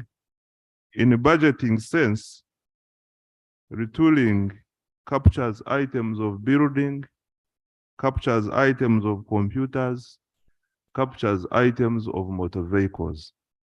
Where you have seen us cut retooling budget, we are trying to implement the principle of no cars, no buying cars in the next financial year. If you have been having a motor vehicle in the retooling budget, we have taken that money. We are saying we are not allowing entities to start new buildings except the buildings which are already in progress. So this is why you see the retooling budget going down. Why are we doing this, Right Honorable Speaker? In the coming year, our budget is being affected by 2.5 trillion. Our discretionary budget is reducing by that amount. And also we still have another deficit of 3 trillion to cover up, and we have to do efficiency within the available budget because we don't have an additional resource. Thank you. Honourable Minister. I think the last point is that I want to ask members to really understand the situation. And the budget is a cycle of only 12 months. If we don't address your issues in this budget, we are trying as much as possible to deal with those items which cannot wait. Those we think can wait, I want to appeal for your support that we defer them to the future financial year. Thank you. Thank you, Honourable Minister. We shall have further debate when the budget, the final report comes here. We shall have further debate, Honourable colleagues, because some of these things are cross-cutting. The minister's submissions are cross-cutting. And Honourable Minister, today we are, as per the deadlines, statutory deadline we are finalizing municipal policy statements.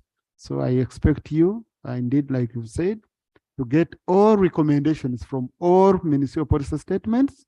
Your team studies them, and then that will guide you on your core agenda, which we also expect to receive very, very soon. So that I don't want us to stampede members with the budget to say we only have 1 hour of handling a budget. No, I want us to finish work in time as the timeline is provided for. Yeah. So, Minister for Education, I need you to answer on issues of a financial implication, because that's the one we are referring to the budget committee. Issues of a financial implication, the rest, I'll get you some space. Maybe next week you address them. Thank you so much, Right Honorable Speaker. I just want to thank colleagues, members of parliament, and you for the overwhelming support you have given to put education in the center and top priority in terms of funding. Two, Mr. Speaker, most of these issues, as you have said, are really centered into budgeting. We just need more money. And the question you've put me to answer, the implication of budget to these budget cuts. One, Bunyoro University, for example, and Busoga University, we had started the process of the university. The task force have been put in place and they have started walking the journey. And the implication of not giving funds for Bunyoro and Busoga University, meaning that the gains that we've so far made will be retarded. The task force will be rendered no job. So that needs to be really considered. Number two, the implication of not really allocating funds for the seed schools, renovation of these schools and the congestion in the primary schools directly affects the performance of education and the quality of education of our children. And lastly, Right Honorable Speaker, a lot really needs money. And as you said, when we don't provide the money, at the end of it, we will not meet the international standards in terms of education quality. We cannot meet, even within our East African community, sell our product for job market. Lastly, Mr. Speaker. Thank you. The roadmap in terms of what is it as colleagues have asked. We have the 18 zones, Mr. Speaker, which according to our roadmaps, they must have a government university that has started. Then we have the constituencies that needs to have the TVET or the skilling or the technical institutions, and recall the presidential pledges as it has been raised. Once we do not fulfill those skilling program, the implications that our young people, our youth, our people are not going to be competitive in the job market.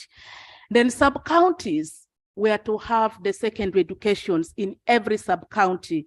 That is the policy roadmap. And lastly, the parishes are to have the primary school, and that is our desire, our commitment to ensure that we have all those within our administrative unity so that we improve the quality and accessibility, including equity for our children. I thank you. Thank you. Thank you.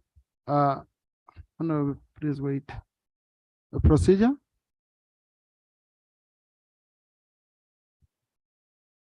Right, Honorable Speaker, thank you. I'm standing on a procedural matter. Right, Honorable Speaker, we are processing. No, Honorable, you start with the rule. Yes, 149. Yeah. I'm standing on, I'm deliberating on rule 149. Right, Honorable Speaker. No. Proceed. Read rule 78, sub rule 4. I was, right, Honorable Speaker, inquiring if please putting such an item. Please, Honorable, please. If you don't have a rule, okay, then because I have time, rule, if I can just repeat it for you, okay? Yes. And then that's why I asked you for a rule. Rule 78 sub rule 4, where a member interrupts debate on a point of procedure, the member shall state the rule of procedure he or she deems to have been breached by the member holding the floor. I don't have a member holding the floor.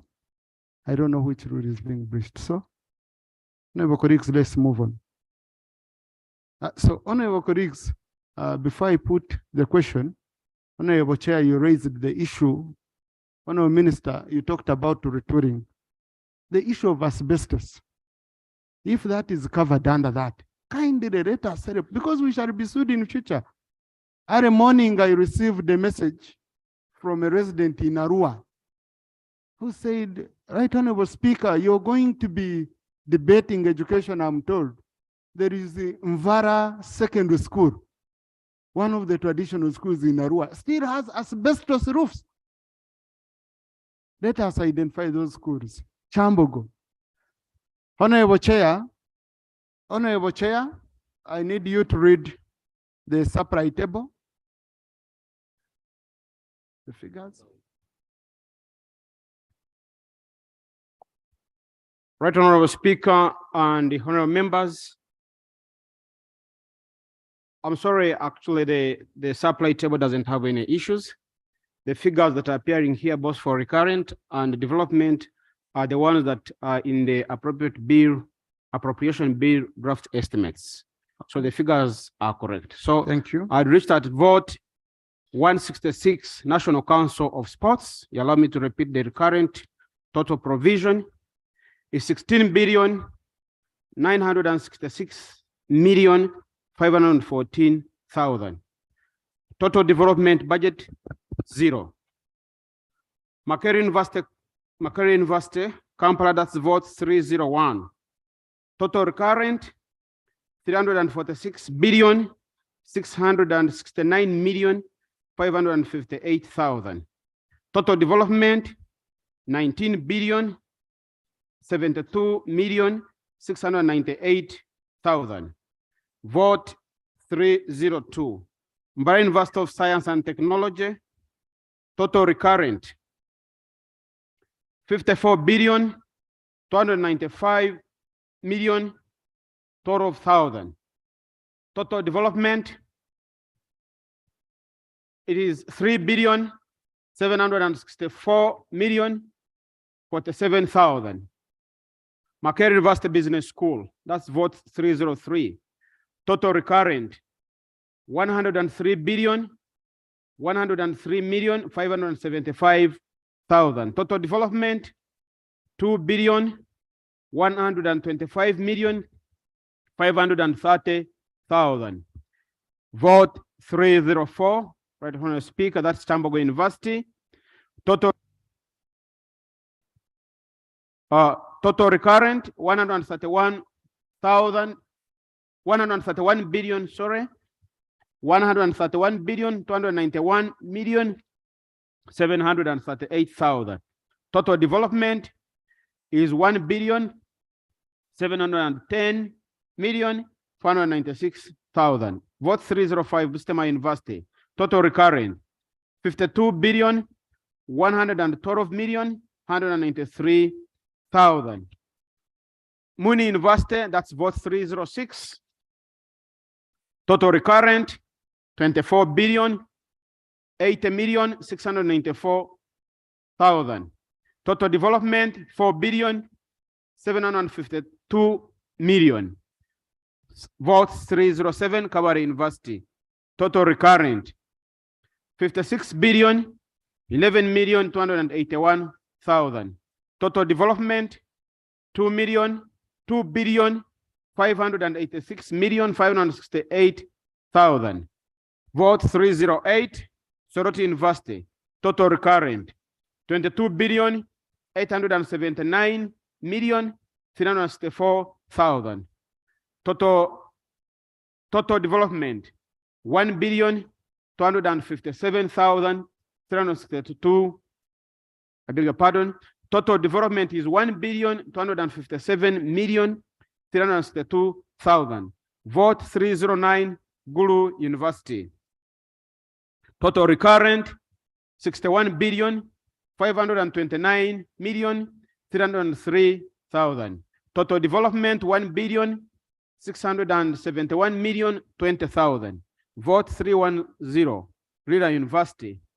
Total recurrent is 29,983,277,000. Total development, 5 billion. Vote 312, Uganda Management Institute. Total recurrent, 35,594,000.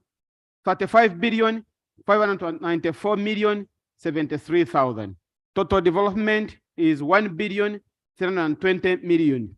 Vote 313, Mountains of the Moon University. Total recurrent is 37,702,810,000. Total development, 0. Vote 612, local governments. Total recurrent, 3,129,000,000,000. 3 billion, beg your pardon, 129,569,000. Total development, 349. I beg your pardon on total recurrent, Madam Speaker. It is 3,129,560,000,000. Total development, 349,030,000,000. Vote 122, KCCA education grant. Total recurrent, 46,710,000,000. Total development is 2,230,000,000. I beg to report, Madam Speaker. Thank you, Chair. Honorable Christine Kaya, you seem to have a very burning issue. Kindly. Yes, let's conclude it. Right, Honorable Speaker, my procedure matter was on the entire business of our house, Rule 149. I could not see that title on our order paper. So I was just inquiring, is it of harm to include that, the business on our order paper? Are we proceeding right if the naming, the right naming of these reports is indicated in our order paper. That is what I was asking. Thank you. No, Honorable, when we are starting this process, I informed the House. The whole budgeting process is provided for under committee of supply, under motion of supply. So all these items will be moving under that. So it has different items, and we shall move for many days under this same motion. So what is very important is for the Hansard to capture that under this motion, we continued with ABCD. So that's how it is captured traditionally. Yeah, thank you. Honorable colleagues, I now put a question that the report of the Sectoral Committee on Education and Sports on the ministerial policy statement and budget estimates for the education and sports sector for the financial year 2023-2024 be adopted. Those in favor say aye, and the contrary nay. Aye. The ayes have it. Chairman, congratulations. I didn't receive a minority report. And it seems the Honorable Sewungu, you listened to him properly. Yes. And the report is referred to the Committee on Budget for further consideration, consolidation and consideration. Yes, thank you. Yes, Honorable Sewungu. Thank you, Honorable Speaker. And I want to thank all the members for supporting our report, which is very strong. Honorable Speaker, we have had a lot of issues in education. And indeed, this committee on Tuesday has summoned the PSST because he refused to appear under all our issues. But the issue I'm raising, Honorable Speaker, you heard about these traditional schools. But may I pray that finance and education sit and seek for a loan for rehabilitation of all schools in Uganda. If you go to primary schools, Honorable Speaker, in our constituencies, it is terrible. It is these members of parliament who are building toilets, repairing them, putting doors, painting, and everything. Thank you. But the fact is, all our primary schools are condemned. Honorable, let us not reopen. No, I was just seeking for guidance. So that prayer of mine, thank you, should be embraced by Honorable Minister, who is my good friend Henry. Thank you. Now, no, it's not guidance from me. Yeah, I don't want us to go back on this thing. What Parliament can only do, we can recommend financing. It's the government which knows the source of financing. It can be borrowing, it can be reprioritizing, it can be really, we can't sit here and we say, government, go look for a loan. What if it says we have money? Or what if it says, no, this does not meet? So I don't want us to reopen this. We've already crossed debate. Let's move on, colleagues. Next statement. Consideration of the report of the Committee on Physical Infrastructure on the policy statement for the financial year 2023-2024. Honorable Chair, you have 15 minutes like the rest have been doing.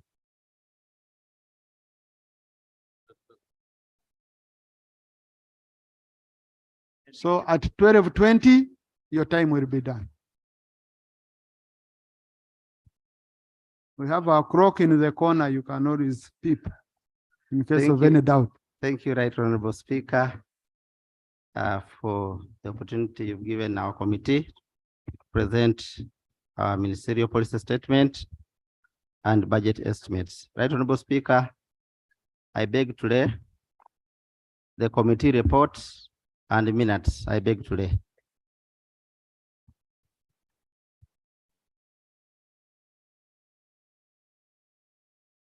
Right Honorable Speaker, I'm here to present the committee report on the integrated transport, infrastructure and services program, where Means of Works and Transport is the lead agency, and also the Sustainable Urbanization and Housing Program, where the Means of Lands, Housing and Urban Development is the lead agency. Right Honorable Speaker, I'd like to go through the votes.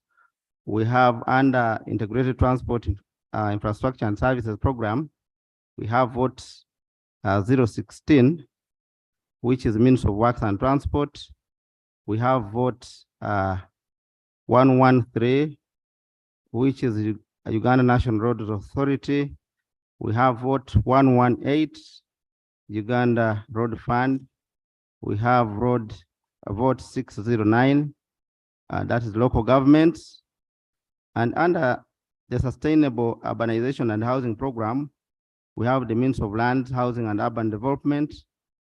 And under the Natural Resources, Environment, Land, and Climate Change Program, we have Uganda Land Commission. Right, Honorable Speaker, since you've given me 15 minutes, I would seek your indulgence, and we go to page 40. Page 40, where I want us to look at the allocations. Right, Honorable Speaker, the budget for program, the current budget and projected budget, I want us to look at that column 2, Integrated Transport Infrastructure Services Program, excluding KCCA. We have means of works being allocated up there as 1,375.8 billion. No, it's 1,375 billion 0.8. That's 1.3758 trillion in summary form. And you have to go to UNRWA, 2.54721 trillion. Uganda Road Fund, 467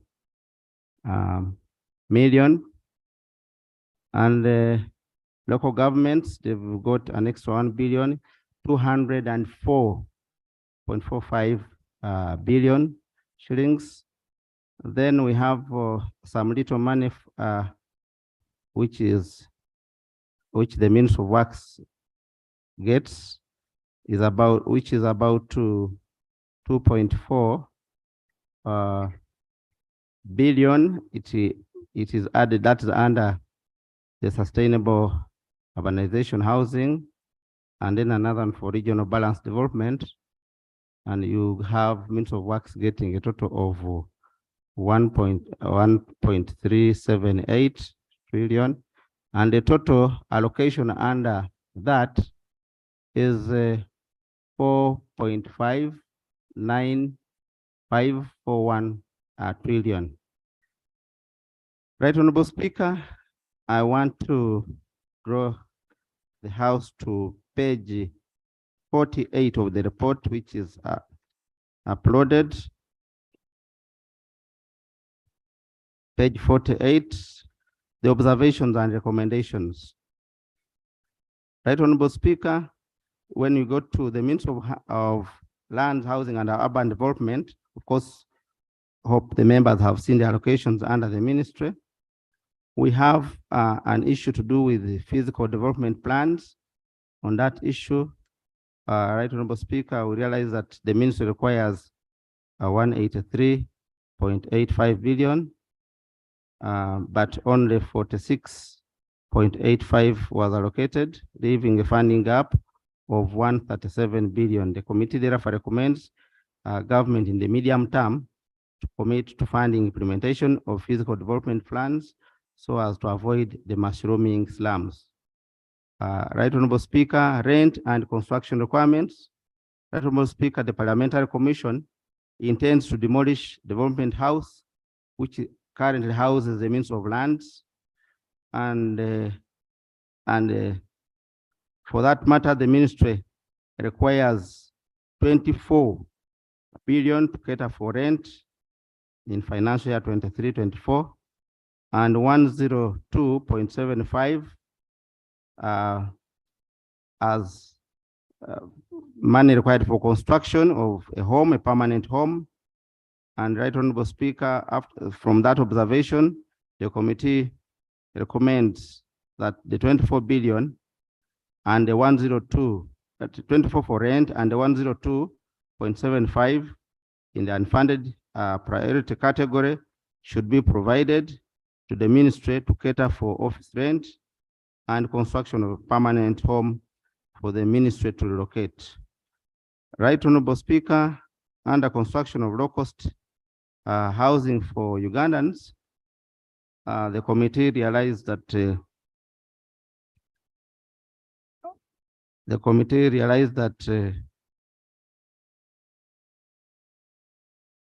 in financial year 2021-22, government remitted only 30 billion, leaving a balance of 88, and whereas the balance was budgeted for in under 22-23 was affected by the budget cuts, capital development items, under capital development items, no allocation was given. So, Right Honorable Speaker, we realize that the 88, the committee observed that the 88 billion and the 55 billion should be allocated to National Housing and Construction Company Limited and the Ministry of Defense and Veteran Affairs, which under this financial year to cater for the balance on acquisition of the National Housing and Construction Company Limited towards the clearance of the debt owed by Modifa, and also 88 be given to National Housing as the arrears. Right Honorable Speaker, the committee therefore reiterates its earlier recommendation that indeed the 88 billion should be paid to National Housing and Construction Companies Limited, and then the 55 to Modiva, which will be later paid to National Housing. Right Honorable Speaker, under land acquisition and compensation, the committee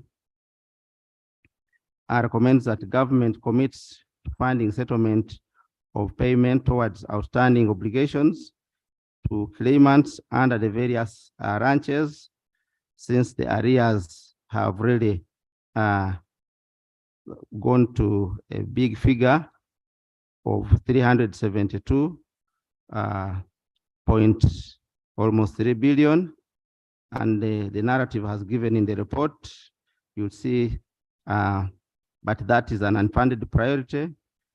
And also the committee recommended that the Physical Planners Registration Board, where the law was enacted here, the act was enacted, it should be operationalized, but there are no funds for that. Under the acquisition of land for development of low-cost residential houses for industrial workers, the committee was informed that UGX 25.5 is required for land acquisition, and the committee notes and appreciates the urgent need towards solving Uganda's housing problem, especially in providing low-cost residential houses for urban poor, and therefore recommends that government should prioritize funding towards land acquisition for development of low-cost housing in order to curb the rapid growth of slums. Under the maintenance of land information systems, Right Honorable Speaker, the committee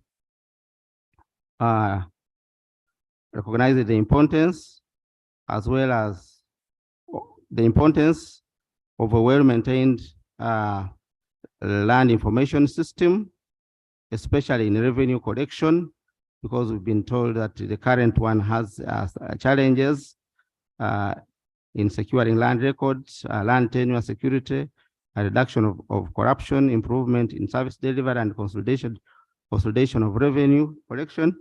And therefore, the committee recommended that addition of 5 billion be allocated towards the maintenance of the land information system from the UGX 15 billion allocated to land compensation, because the land information system is helping the ministry to generate revenue.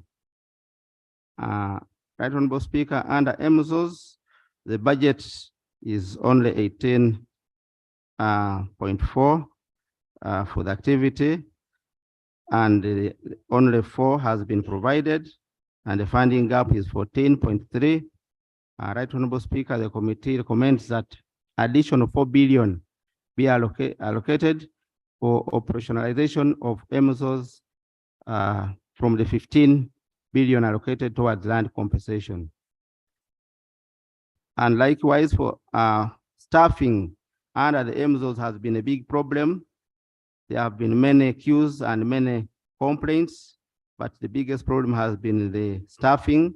The committee recommended that 2.478 billion be allocated to cover the funding gap towards staff recruitment in MSOs so as to deal with those many queues.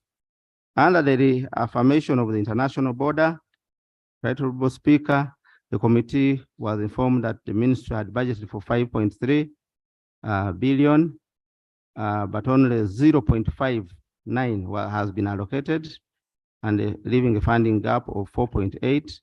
The committee therefore recommends that the budget of recommends the provision of 4.8 billion for the affirmation of the international border in this financial year, because especially people in the north have been having challenges with our neighboring country.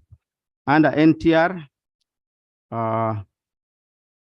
the committee recommends that since government should endeavor to finance the priority areas that require urgent attention as listed, because the ministry told us it was supposed to be a funding priority, but the money towards it enhancing its NTR is a problem.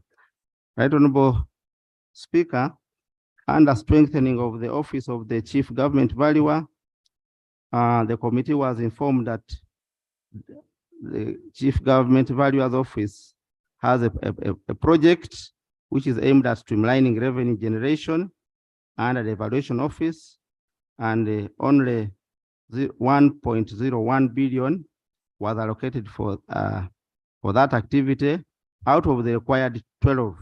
The committee recommends that additional 6 billion should be allocated to the office of the Chief Government Valuer from the 15 billion allocated towards land compensation, because the Chief Government Valuer's office is also helping the ministry to improve on its revenue generation. Under land registration, the committee observed that there is massive systematic land adjudication and certification across the entire country, and the exercise generates revenue, but it is poorly funded with only 151 million. The committee therefore recommended that additional 1 billion be allocated for land registration from the 15 allocated towards land compensation. Under ULC, Right Honorable Speaker, the allocation is per, that's page 56, is per that table, where the total allocation for ULC is 27.33 billion.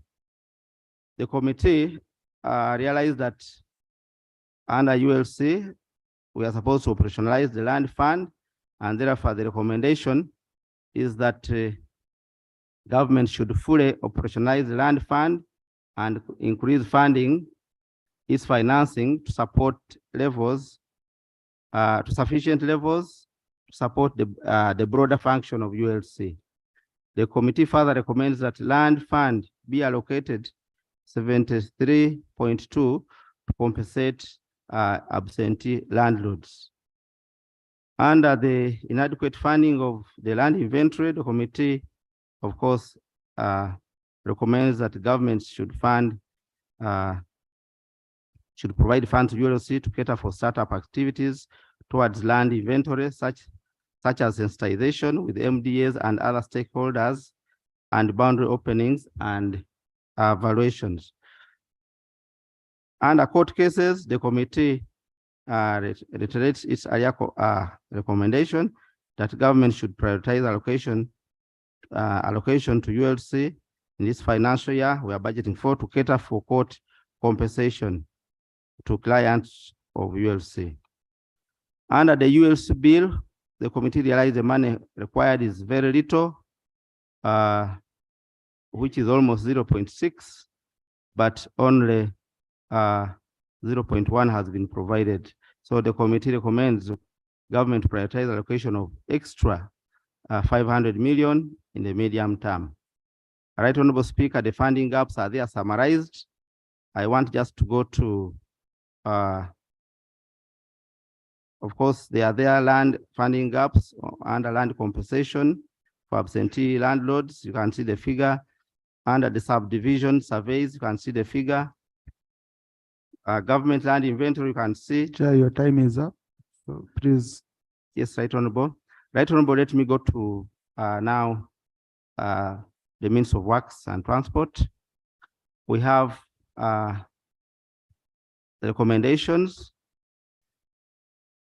The first is the implementation of the resettlement action plan for the new Kampala port at Bukasa, the PAPs. Honorable Chair. Yes. Recommendations which are not having any financial implication, jump them. Because in budget, you will deal with figures, not policy statements. Thank you, Right Honorable. Only 2 billion has been provided, and the requirement is almost 30 billion. We are requesting for those PAPs to be paid.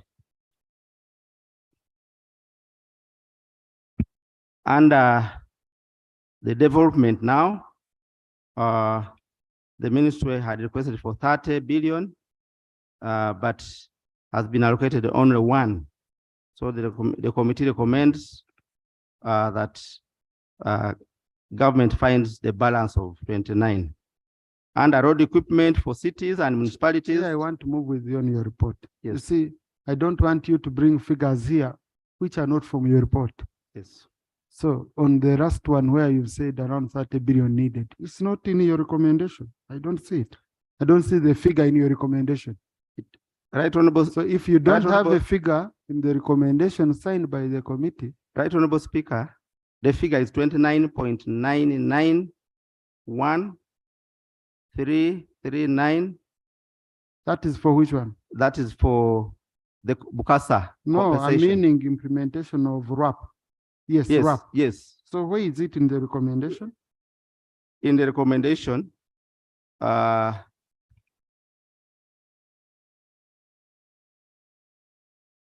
This is what budget committee will be dealing with. If you have not captured it in the recommendation, then they will not capture it. And at this stage, you cannot amend the report. Maybe a member can introduce motion that we amend and include that recommendation. Okay. Right, Honorable, thank you. I think that was an omission. Right, Honorable, under the development of the new Bukasa port, the committee recommends that the 29 be allocated towards development and completion of the new port. Under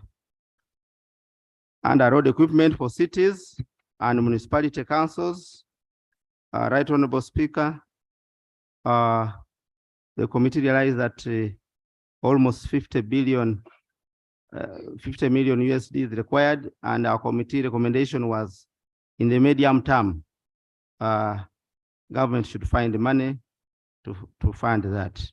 Under improving road safety and regulation of the transport sector, only 23.86 has been allocated, and against the requirement of 62.88, the committee urges government to prioritize funding towards activities aimed at ensuring road safety in Uganda is prioritized. And under streamlining management of motor vehicle registration, only 14 billion has been allocated, and it has a requirement of 86.2 with a very big project of the building of the one-stop center. And the committee therefore recommends that additional allocation of 72.26 be made in this financial year to streamline motor vehicle management and registration if the ministry and government are to meet the set targets and outputs.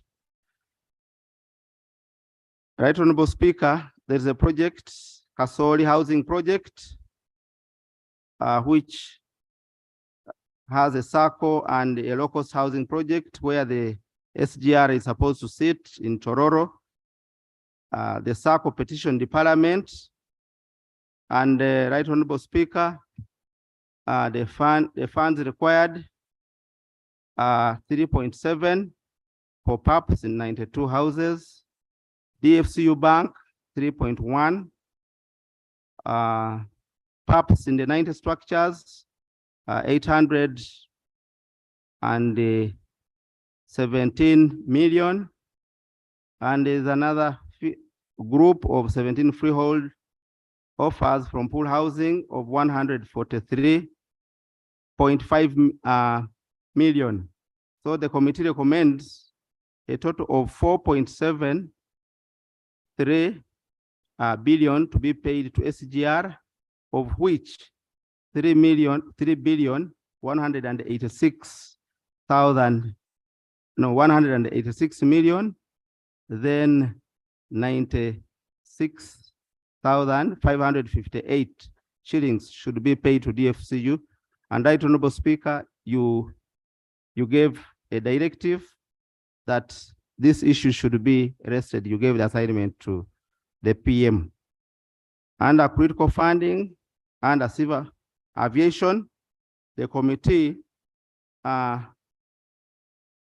was informed that the country continues to lose a lot of foreign exchange from the tourism sector due to the poor status of one of our aerodromes in Kisoro. And the committee was informed that resurfacing that aerodrome and other works requires 6 billion, and that one will help us to deal with the challenges we've been having with the tourism sector in that corner. The committee was also informed that our country, or CAA, is supposed to undergo an ICAO audit in this September, but they lack key security and safety equipment, and the requirement for that is 11 billion. And this also reflects to the country if we fail to not be good. So the committee recommends that funds be reallocated from the 3 proposed items under means of works, and additional 3 billion for aerodromes. Then UGX 6 billion for surfacing Kisoro, as I had already said, and then the 11 for the security and safety equipment. Failure to fully fund the road equipment for the 16 districts. Right Honorable Speaker, the committee observed that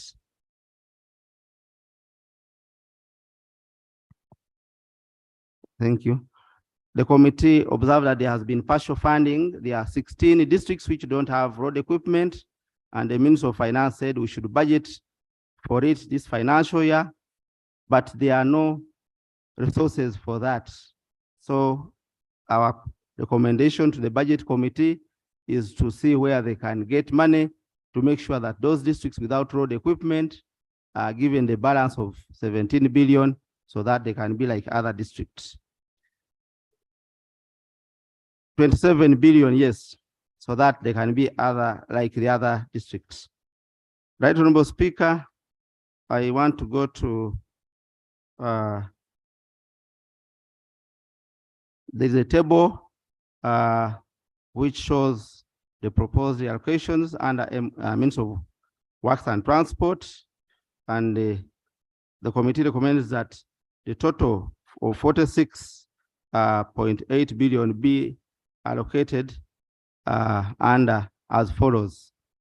A, Civil Aviation Authority, 3 billion for aerodromes, 6 for Kisoro, 11 for security and safety equipment. KCCA, an additional of 20 billion to the 10 billion they have been given for the roads in rehabilitation of roads and maintenance in Kampala. Then Ministry of Works and Transport, 6.2 for upgrading of urban roads under the local ceiling. Right Honorable Speaker, under UNRWA, the committee, of course, observed that UNRWA has continually failed to make payments to contractors in pending interim payment certificates, and the outstanding areas as of 31st of March stand at 453.5 billion. UNRWA has therefore continued to accrue interest to a tune of 227 million per day at a rate of 15% per annum. So, Right Honorable Speaker, and the outstanding interest payment obligation is 14.28 billion from the arrears only. And the committee was informed that in the meantime, UNRWA is not entering any new contractual obligations until the outstanding debt payments are completed. So the committee therefore recommends that Ministry of Finance should avail the required funding to pay off the outstanding debt obligations by UNRWA to its contractors. And a reduction in non-wage budgets, the committee recommends that the non-wage budget component should be increased to provide for supervision costs for ongoing and planned projects and prioritization of the critical roads within the financial year 2023-24. Under right of way, the committee recommends that GOU should ensure substantial right of way is acquired so as to at least 60% to continuous sections and the corridors demarcated prior to signing of contracts for these projects. Right Honorable Speaker, KCCA, of course, we have KCCA expressed their dissatisfaction under the inadequate funding for the road maintenance and drainage infrastructure. And they gave us their network and how it is divided in the different divisions and the kilometers and the conditions. So the committee was informed that as of March 2023, only 30.8 billion had been released against a budget allocation of 103 for financial 2023-24, and UGX 78.54 from the integrated transport infrastructure and services, and that is, and 24.9 from Uganda Road Fund. That total is split into two from the IS program and Uganda Road Fund. So KCCA says that it is impossible for the authority to meet its set targets and outputs according to the releases. So the committee observed that they had been given only 10 billion under this financial year we are budgeting for from the ITS program, and which is a considerable decrease from 78.54 in the last financial year. And Right Honorable Speaker, the committee was informed that there are projects which are ongoing and the kilometers are there, but KCCA said they are in the process of launching some of these. Of course, you have been seeing what is in the media. The committee was indeed concerned at the slow progress of those works, given that the closure date is supposed to be in 20 December 2024. The committee further observed that KCCA has no road committees to oversee maintenance and rehabilitation of roads. So the committee made these recommendations that KCCA should be allocated more funds under the ITIS program, that KCCA should deliberately commit funds towards desilting and maintenance of drains across their network. And of course, that is undertaking comprehensive drainage for their infrastructure systems. And we also recommended that KCCA should expedite launching of the loan projects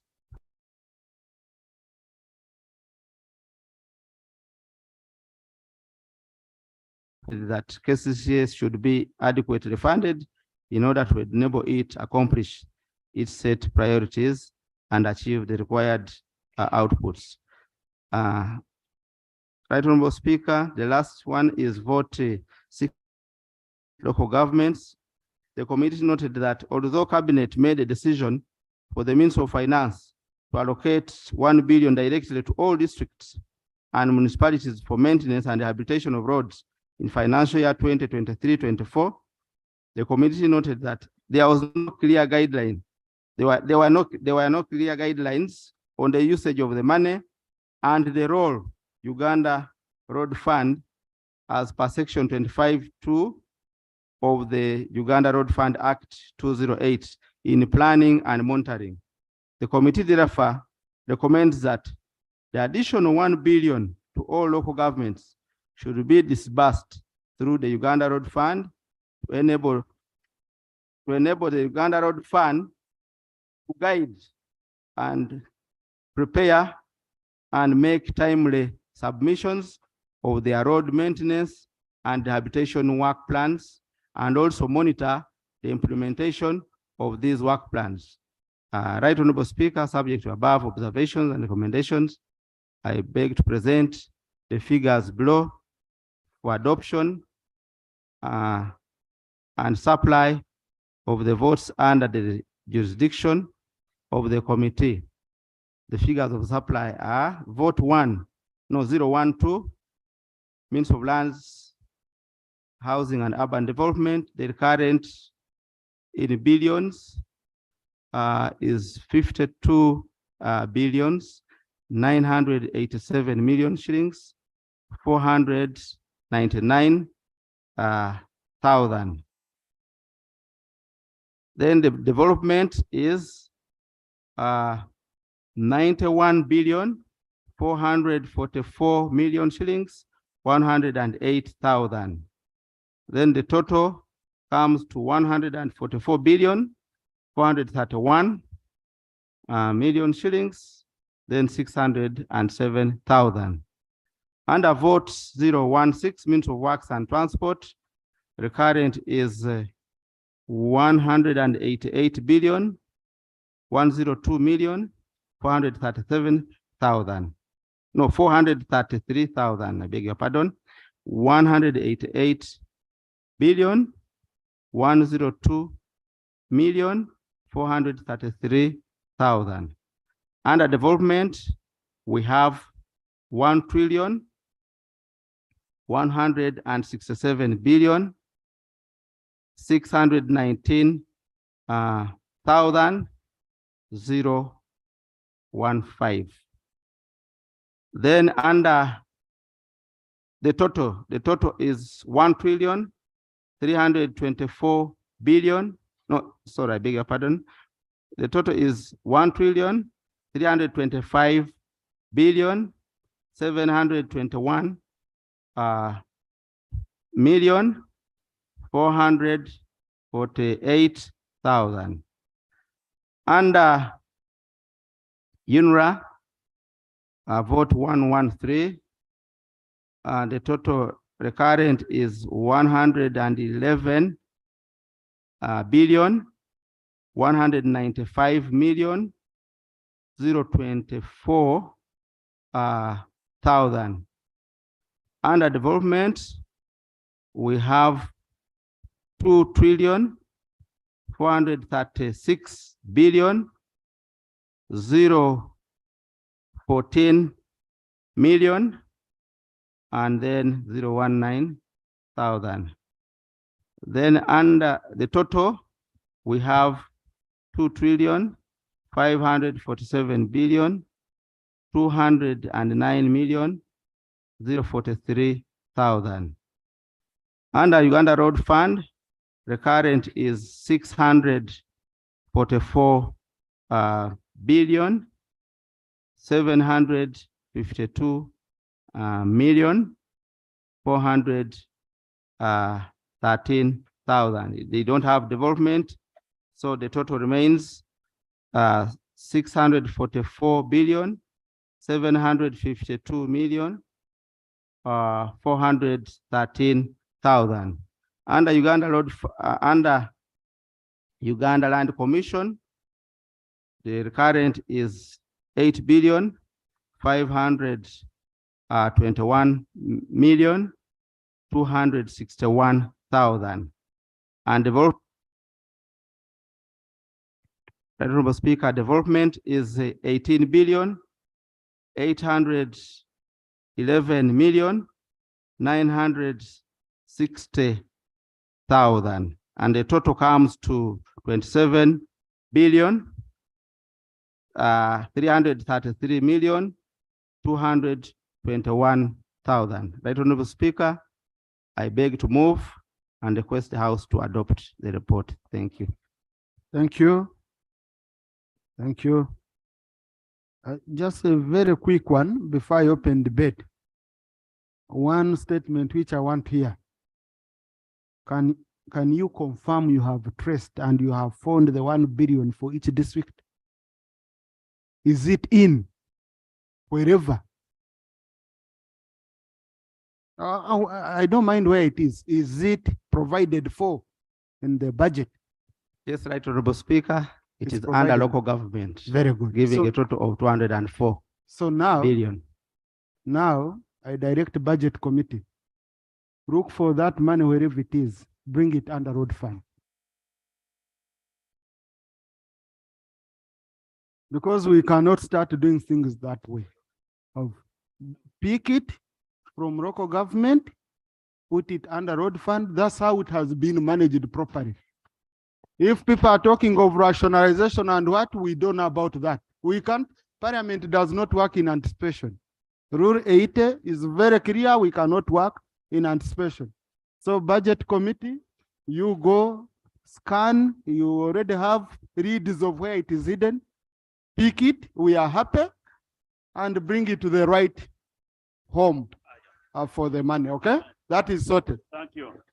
Number 2, Chair, I wanted to ask, and you can guide colleagues. I've seen you referred to KCCA.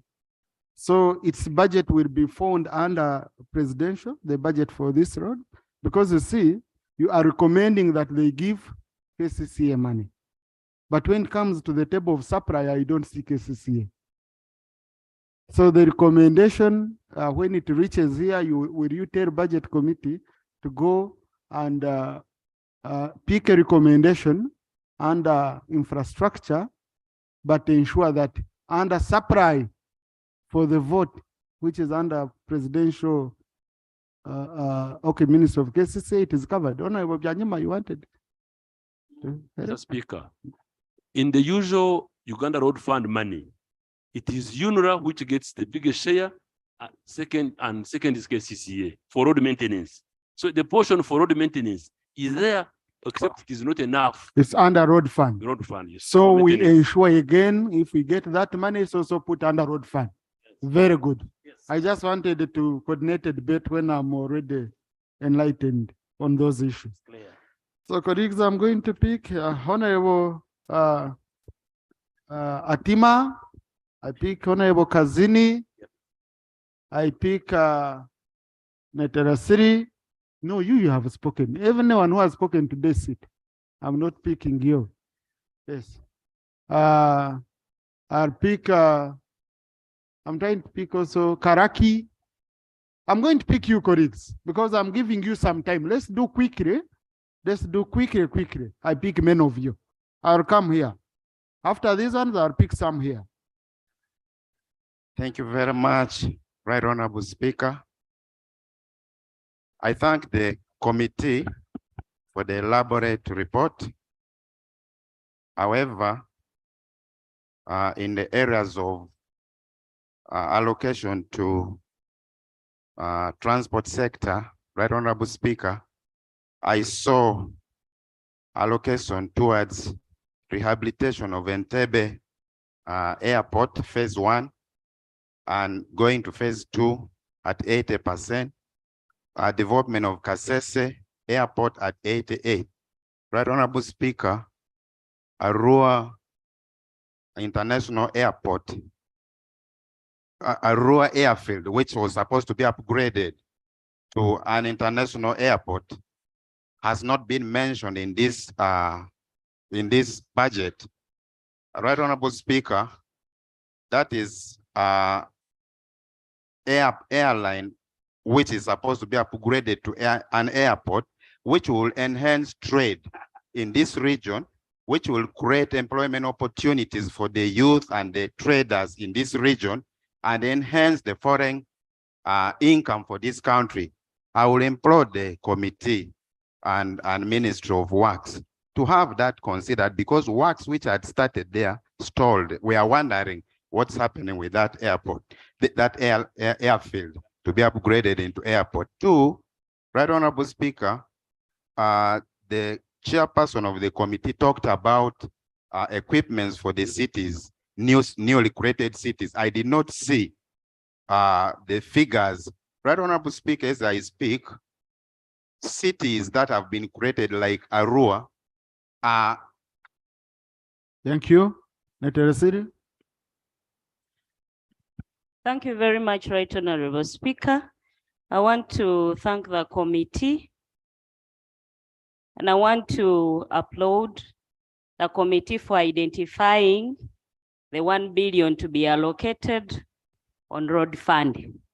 Right Honorable Speaker, some of us who come from rural districts and mountainous areas, we have got very few kilometers that are under the central government or under UNRA. Most of our roads benefit from this budget of road fund. So if this money is identified and allocated, Right Honorable Speaker, it will reduce on the pressures that we have. Secondly, Right Honorable Speaker, I want government to look into considering the low cost ceiling. Most of the roads from mountainous areas, once it rains, the gravel that you put, when the rains come, it is washed off. If we can have the low cost ceiling of tarmacking these roads and with less traffic in the mountainous areas and in those districts where it floods, it will save the cost of buying gravel every now and then and reduce on the noise that our people make when the roads are damaged. I want to thank you. Thank you, Kazini. Thank you, Mr. Speaker, and thank you, Chairperson of the committee. The Chairperson of the committee talked of the rehabilitation of KC roads, but I also want to bring to his attention that recently we lost our beloved district chairperson for Hoima as a result of potholes on Hoima Bosunju Road. I therefore beg that before we lose the other important people, Mr. Chairperson, you also use the same road. No, before we lose the Ugandans, even the rest important are not supposed to die. Yeah. Thank you for the correction, Mr. Speaker. Before we lose more Ugandans, including you, Mr. Chairperson, because you use the same road, I beg that you also consider Hoima Bosunju Road for rehabilitation. Secondly, you talked of the critical roads, and you know we have a very important critical road that connects from Kawoya to the oil fields of Huka, which we all know that the oil is now the backbone of this country. I beg that you also allocate it a budget such as that we move at par because we need that oil. I thank you, Mr. Speaker. Thank you, Honorable Kazina. I only come that side coming to visit you. So if you're threatening me that I might die on the road, no, Mr. Speaker, we it's work on okay. it, then you come That's an comfortable. honor. Yes, Karaki, then Feta. Thank you, Right Honorable Speaker. First, I want to thank the committee for the work well done. And also thank the government for the 1 billion that they are allocating for the rehabilitation of the roads. Right Honorable Speaker, I have seen the issue of the road equipments here, and the committee has highlighted that they need USD 50 million for the equipments for the cities and the municipalities. And they are recommending that at least this money be provided. On the issue concerning the 16 districts, new districts, the money is said not to be there. Right Honorable Speaker, with the 1 billion that has been added to these districts to work on the roads, which we appreciate, without the road equipments for these districts, these monies, I promise you, will come back to the consolidated fund. It will not be of any help to especially these districts without equipments. And therefore, I want to emphasize to the committee and government that please, where possible, let's look for funds and have all the districts with the equipment. I thank you. Thank you, Feta. Thank you very much, Right Honorable Speaker. I want to thank the committee for doing a good job. I want to agree with the committee on UNRWA.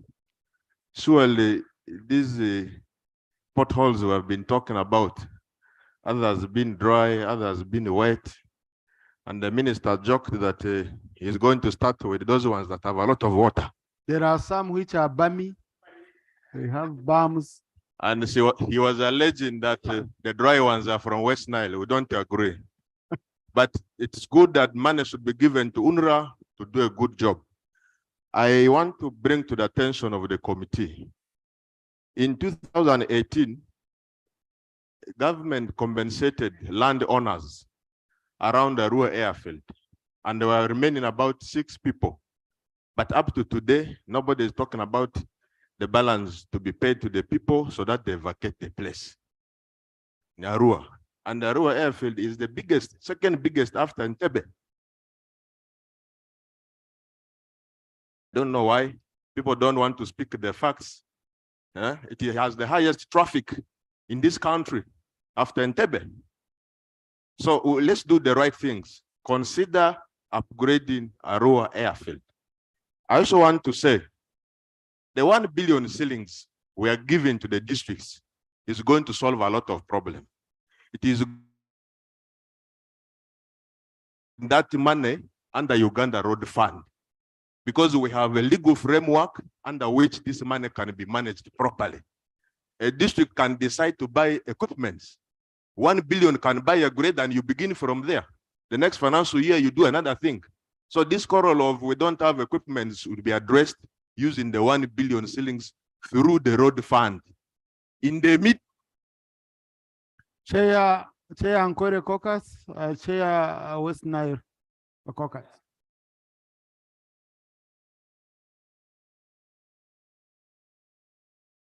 Thank you, Right Honorable Speaker. Bazir Bataringaya, Kashar North. 2 things.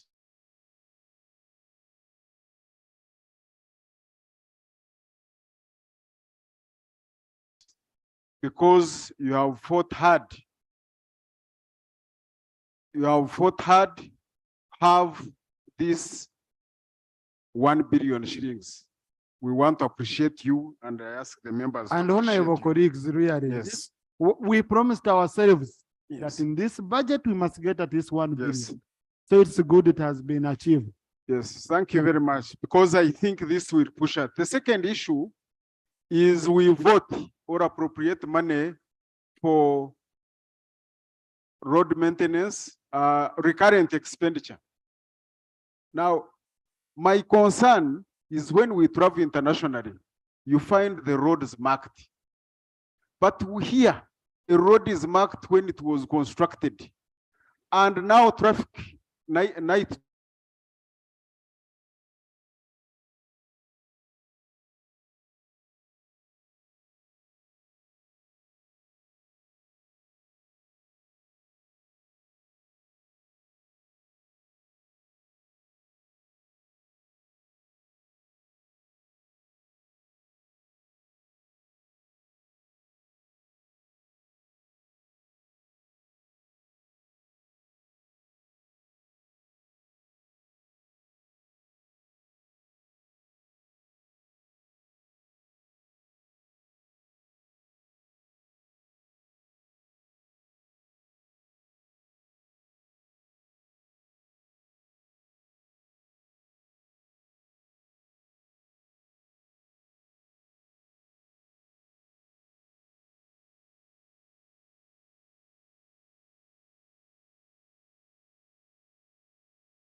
has been identifying some roads in our districts and working on them, but then at a very high cost compared to what road fund gives us. So by introducing this 1 billion to our districts, I think it will remove that double expenditure.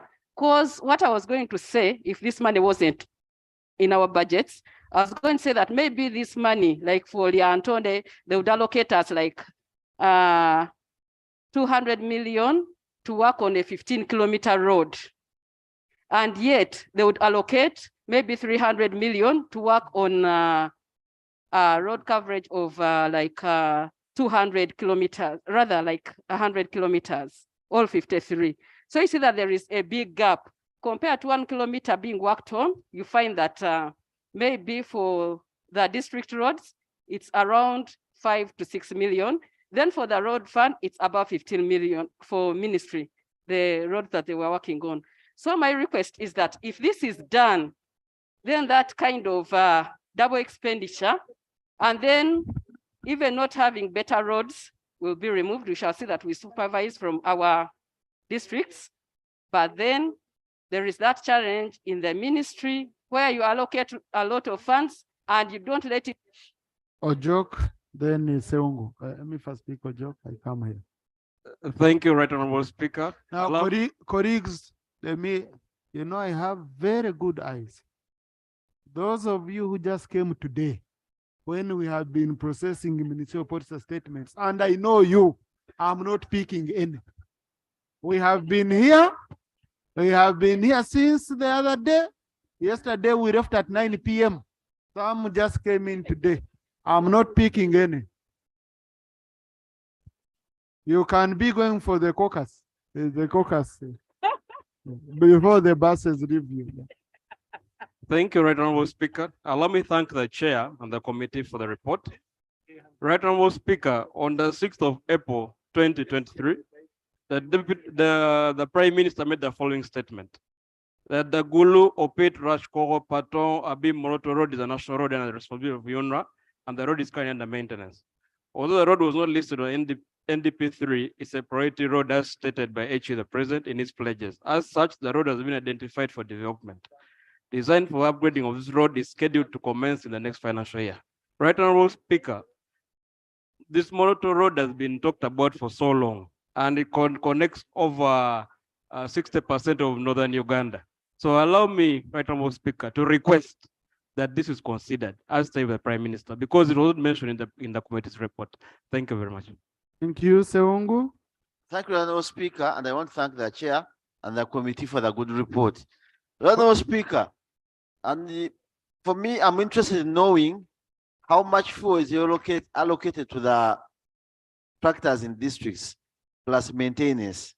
You can buy road units, but you don't provide fuel to run these machines. I want to know that. Secondly, in Kalungu, where I come from, we are among the new districts that were created, but we have only one small Tamaka road of 1 kilometer that goes to the certain Catholic church built by an individual. I want to know whether you have put money for every new district with no single Tamaka at all. When shall we ever have Tamaka in new districts? We want to know that from that budget. Because what's the interest of creating districts and we just have those roads with no single Tamaka at all? I want to find out that from your report. Then, lastly, the issue of Kampala. I don't know they have looked at Salama Road, and there are matters of litigation within the KCCA, where the IGG has stopped contracts to proceed. Have you looked at that and what is taking place on that, so that these roads can be maintained and be constructed? And that one, lastly, also, Mr. Speaker, the issue about the express highway, Entebbe Express Road. That road, when you read the contract, was supposed to be having lighting. There's no lighting along that road, and a number of accidents are happening along that road. Can we know whether there's something you have taken attention of the challenges on that road, so that we have light other than that dark night where people are being killed all the time? Others, I want to thank you for the report. But in new districts, without Tamak, Mr. Chairman, and your district is among those, help us to know when we shall get Tamak, at least one of the main roads within the district to be Tamaked. Buhueju is here. Thank you. Chivoga, Mayanja, Soroti, Komaket. Now, colleagues who have not been here, you're still standing up. I will not pick you. I will not pick you. Thank you, Right Honorable Speaker. Right Honorable Speaker, I also chair the Parliamentarians Land Management Forum. Thank you for the opportunity. Right Honorable Speaker, my comments go to the Ministry of Lands.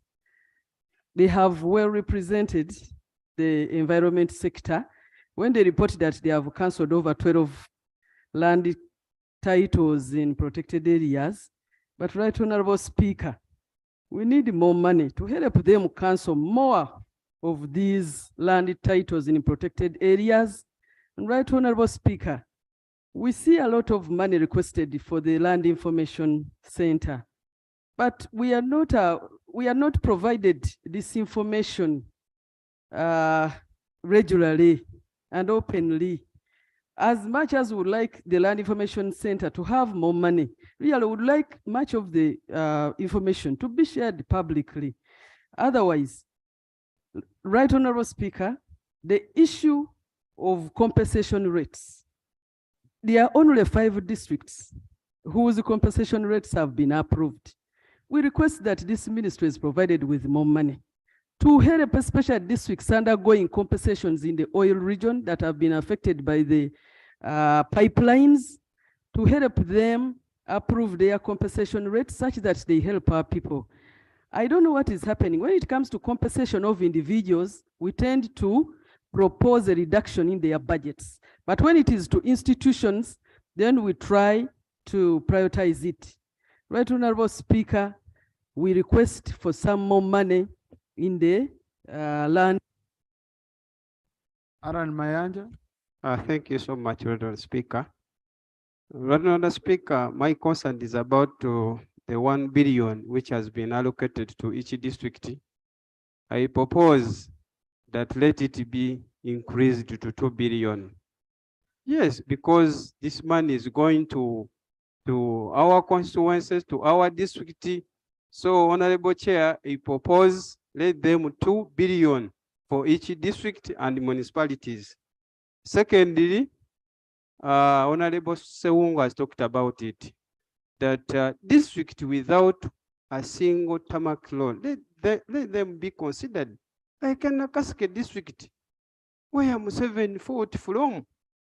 We have no single tarmac road. Sincerely, it is a shame to NRM. Let this district be considered. And lastly, it's about KCCA. When you move around the city, most of traffic lights, they are not working. When you bypass Entebbe Express, Northern Bypass, those traffic lights on those roundabouts, they are not operating. I think let the authority be funded fully. Thank you. Thank you. Oh, no, Minister, if my memory serves me right, you will of course explain better. As if in the 10th Parliament we passed the road for Nakaseke Road under ADB. But you will answer that under ADB. If I can remember, what happened if it was done?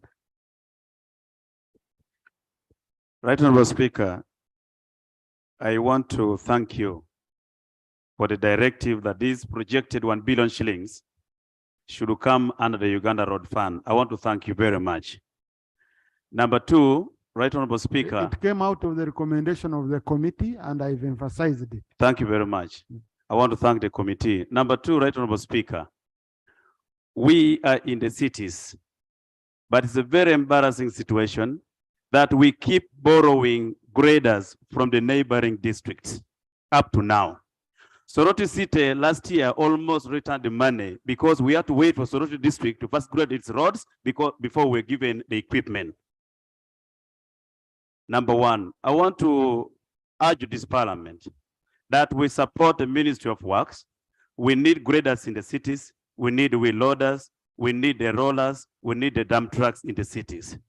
And then number three, Right Honorable Speaker, the cities need to be treated like special districts. You see why I'm saying this? The cities are still receiving the budget of the municipalities. Say, for instance, Soroti municipality had only 12 wards. But when the city was created, they brought in additional 13 parishes into the city. But the budget is still for a municipality. I want to request the parliament that we put additional funding to the cities so that we have the good roads. Thank you very much. Co-market. Right Honorable Speaker, thank you so much. Right Honorable Speaker, basic science tells us that for any object to be living, it should have the ability to move around.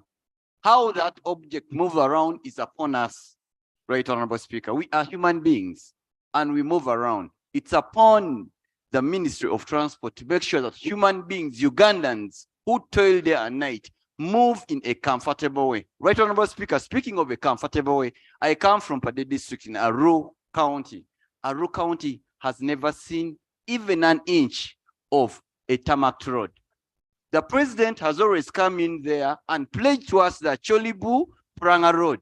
This time when they were constructing, when they were rehabilitating Konakamdini Road, they did all the work and stopped in Lira instead of proceeding to Puranga Cholibu. So can the minister come and indicate to us or tell us clearly when are they going to work on a road so that Aru for once Aru has never had a member of parliament who has been supporting the government. I'm the first, and it should be on record. No, Right Honorable Speaker, I mentioned, protect me, Right Honorable Speaker. He's an independent, so he has. Thank you very much. allowed them to sit. During campaigns, I said it categorically clear that let us give to the president so that we can harvest something. What do I tell to my people?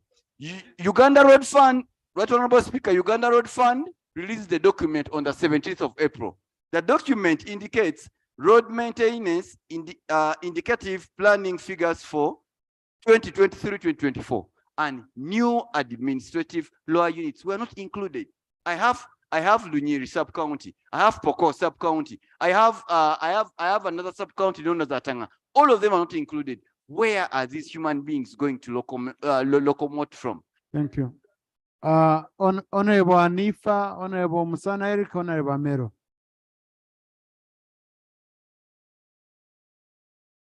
Thank you, Right Honorable Speaker. I want to appreciate the committee for this wonderful presentation or report. Mine is, I want to emphasize on land compensation, the Bokassa project. If we do not compensate those people, our project of the new port is going to stall. Secondly, I want to also talk about the court cases. They were awarded 500, under Land Commission, they were awarded 500 million. Right Honorable Speaker, there are too many cases. Actually, over 1 billion of awards from courts. So 500 million is too little to be given to Land Commission for compensation of these costs. I pray that the committee please to elevate such that these people be awarded more costs. Thank you. I thank you. Thank you, colleagues. Stop robbing me. I know who has not been here. You see, last night we left here past 9 p.m. So there is no excuse one can give for not coming here, whether you are busy, whether the other day we left also the same time. So I want to reward those ones who are hardworking. Musana Eric? No, Martin, please. Take your seat. I didn't call you. Honorable Musana Eric? Thank you so much, Mr. Speaker. I want to commend the chair and the committee. Honorable Wakaima was here on Monday. That's what he's telling me. So you even come to Raya and you on Monday. So Honorable Wakaima on Monday, I wasn't here, unfortunately. So I didn't, and colleagues didn't see you. Honorable Musane. Mr. Speaker, I have a serious concern to do with the Uganda Land Commission. We have a very big challenge, especially when it comes to the absentee landlords. The Uganda Land Commission was largely put to make sure that the absentee landlords that are sitting on the land in the Bunyoro region specifically are paid off, and then the people can have their land. The biggest challenge now we're having that the commission is actually working at a very low pace. I would want to request the Honourable Minister if substantial amount of money is given to the Uganda Land Commission to pay off these absentee landlords, and then the people would get their land, especially in Bunyoro. Number two, the issue of systematic land demarcation.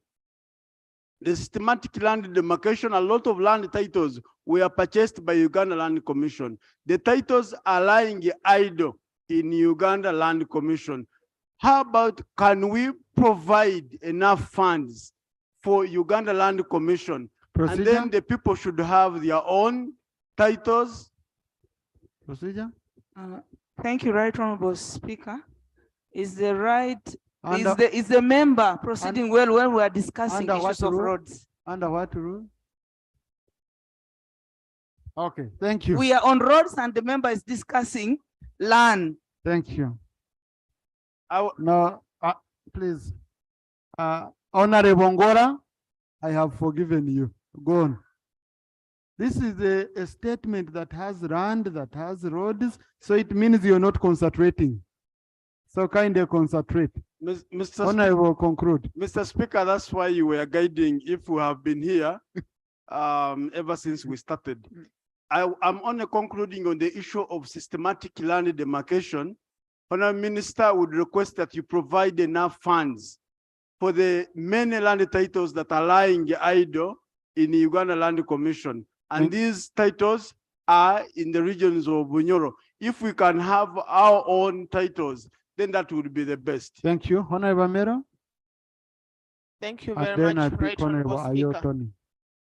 Right Honorable Speaker, I want to thank the committee for the report. However, Right Honorable Speaker, I am a little bit perturbed when this House is appropriating money year in, year out to purchase land for the construction of the low-cost houses. And yet we are seeing nothing. We are selling some of the land that is meant for low-cost houses. The land in Nakawa, we have not yet known how much money we have gotten from it. Today we are asking for 25 billion to buy land for low-cost houses. I want therefore to propose that the 25 billion that the committee is asking for be put in the roads, Ministry of Works to work on the tourist roads so that we can be able to have good roads that take our tourists to our tourist destinations. I beg to submit, Mr. Speaker. Thank you. I would be a beneficiary. I don't have any central government road in my constituency. And Honorable Chero confirmed it when he came. Not Tamaka, not what? I'm meaning central government. I only survive. So Honorable Ayo Tony, then Honorable Katanywa. Thank you, Right Honorable Speaker. Then Edakas. Right Honorable Speaker, I want to start by thanking the committee for a good work. But Right Honorable Speaker, the chairperson of the committee talk of a requirement of 30 billion shillings for right of way for Boka support. Unfortunately, I have checked in the report and I find no figure provided. Therefore, I would wish to urge the chairman that when he comes back here, he should move the motion so that the figure is captured in the report and then government can process. Because without that, then we can't handle it. To Right Honorable Speaker, you have shown concern on the bad roads in Kampala Capital City Authority with the deep, dry, wet potholes. But Right Honorable Speaker, one big problem with the Kampala Capital City Authority is that up to now, and ever since they have been there, they don't have the roads committee. And yet the law provides that it's the roads committee that will receive complaint, would prioritize and ensure that the roads are being worked on. So I think would urge the ministry that next time if Kampala Capital City Authority does not put in place, constitute a road committee, then their funds would first be held until, because now this is a question of order, organization and proper management of resources to ensure that the roads are okay. And then, Right Honorable Speaker, we lose a number of people on road carnage. But when you see in this budget, only 600 million shillings has been provided for road safety. And the committee is proposing additional 500. And yet, from the National Road Safety Policy, every year they require about 5 billion shillings to ensure that they save the lives of the people. Right Honorable Speaker. Thank you. Kitanya? Oh, sorry. I'm just concluding. Urging that when we are providing funds here, we need to provide additional funds for road safety, maybe to a tune of 2 billion shillings so that they can start on something. Because while we talk about other things, we are losing people every day, and that would be a bigger concern for this parliament. Thank you. Thank you, Right Honorable. So wait, this is one of the MPs who has been from 10 a.m. every day, and I had not given him a chance to speak. Thank you, Chair. Thank you for this opportunity.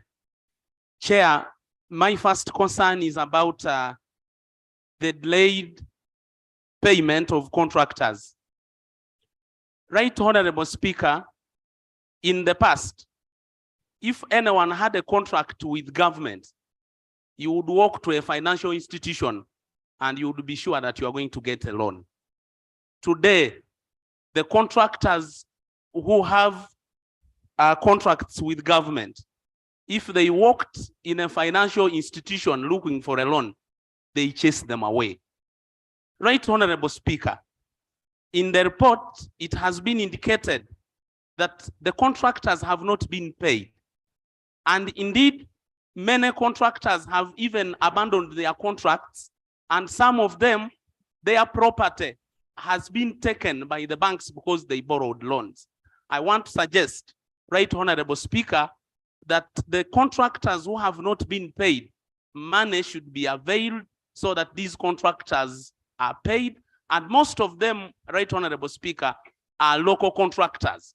So if we are building the capacity of our local contractors and yet we are not paying them, then we are failing our own at the expense of the external contractors, Right Honorable Speaker. Right Honorable Speaker, my second concern is about the zonal offices for the Ministry of Lands.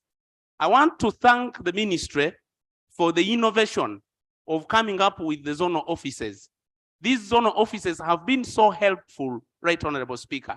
Unfortunately, looking at the report, the funding for these zonal offices is still very little. I want to suggest. Thank you. Muzare Okwi. Procedure. Thank you very much, Honorable Speaker. Unfortunately, I can't remember.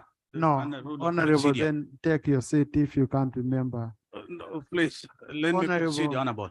Honorable Achon. Yes. Just if I can remind you quickly, just take your seat, I remind you. Rule 78 sub rule 4 says the moment you stand up on a point of procedure, before anything, you must state the rule. The moment you forget it, then there is no way I can proceed. The answer will look really that in future. Honorable Muzare, when you remember the rule, you will let me. Thank you, Right Honorable Speaker. Right Honorable Speaker, I want to emphasize on the issue of areas in UNRWA. Right Honorable Speaker, many contractors have been affected. Many contractors have collapsed because of failure by government to pay contractors across the board, not only in UNRWA. It's a challenge that instead of government developing its own people, it is actually collapsing them. Right Honorable Speaker, on the issue of housing, national housing, when you are flying up Kampala, you'll see slums everywhere. I don't know what is actually happening with our housing sector. Otherwise, every year you see no change. Kampala is almost remaining the same, and actually we are increasing the slums in this city. Right Honorable Speaker, the Minister for Lands is actually proposing that he should be given 26 billion for rent. I see this as it's too much. 26 billion can actually enable the ministry to buy a property that it can, at the end of the day, give it to a small entity within the sector. Right Honorable Speaker, I want to thank you when you spoke about the potholes, the fatty ones, the wet ones. I know where you're going.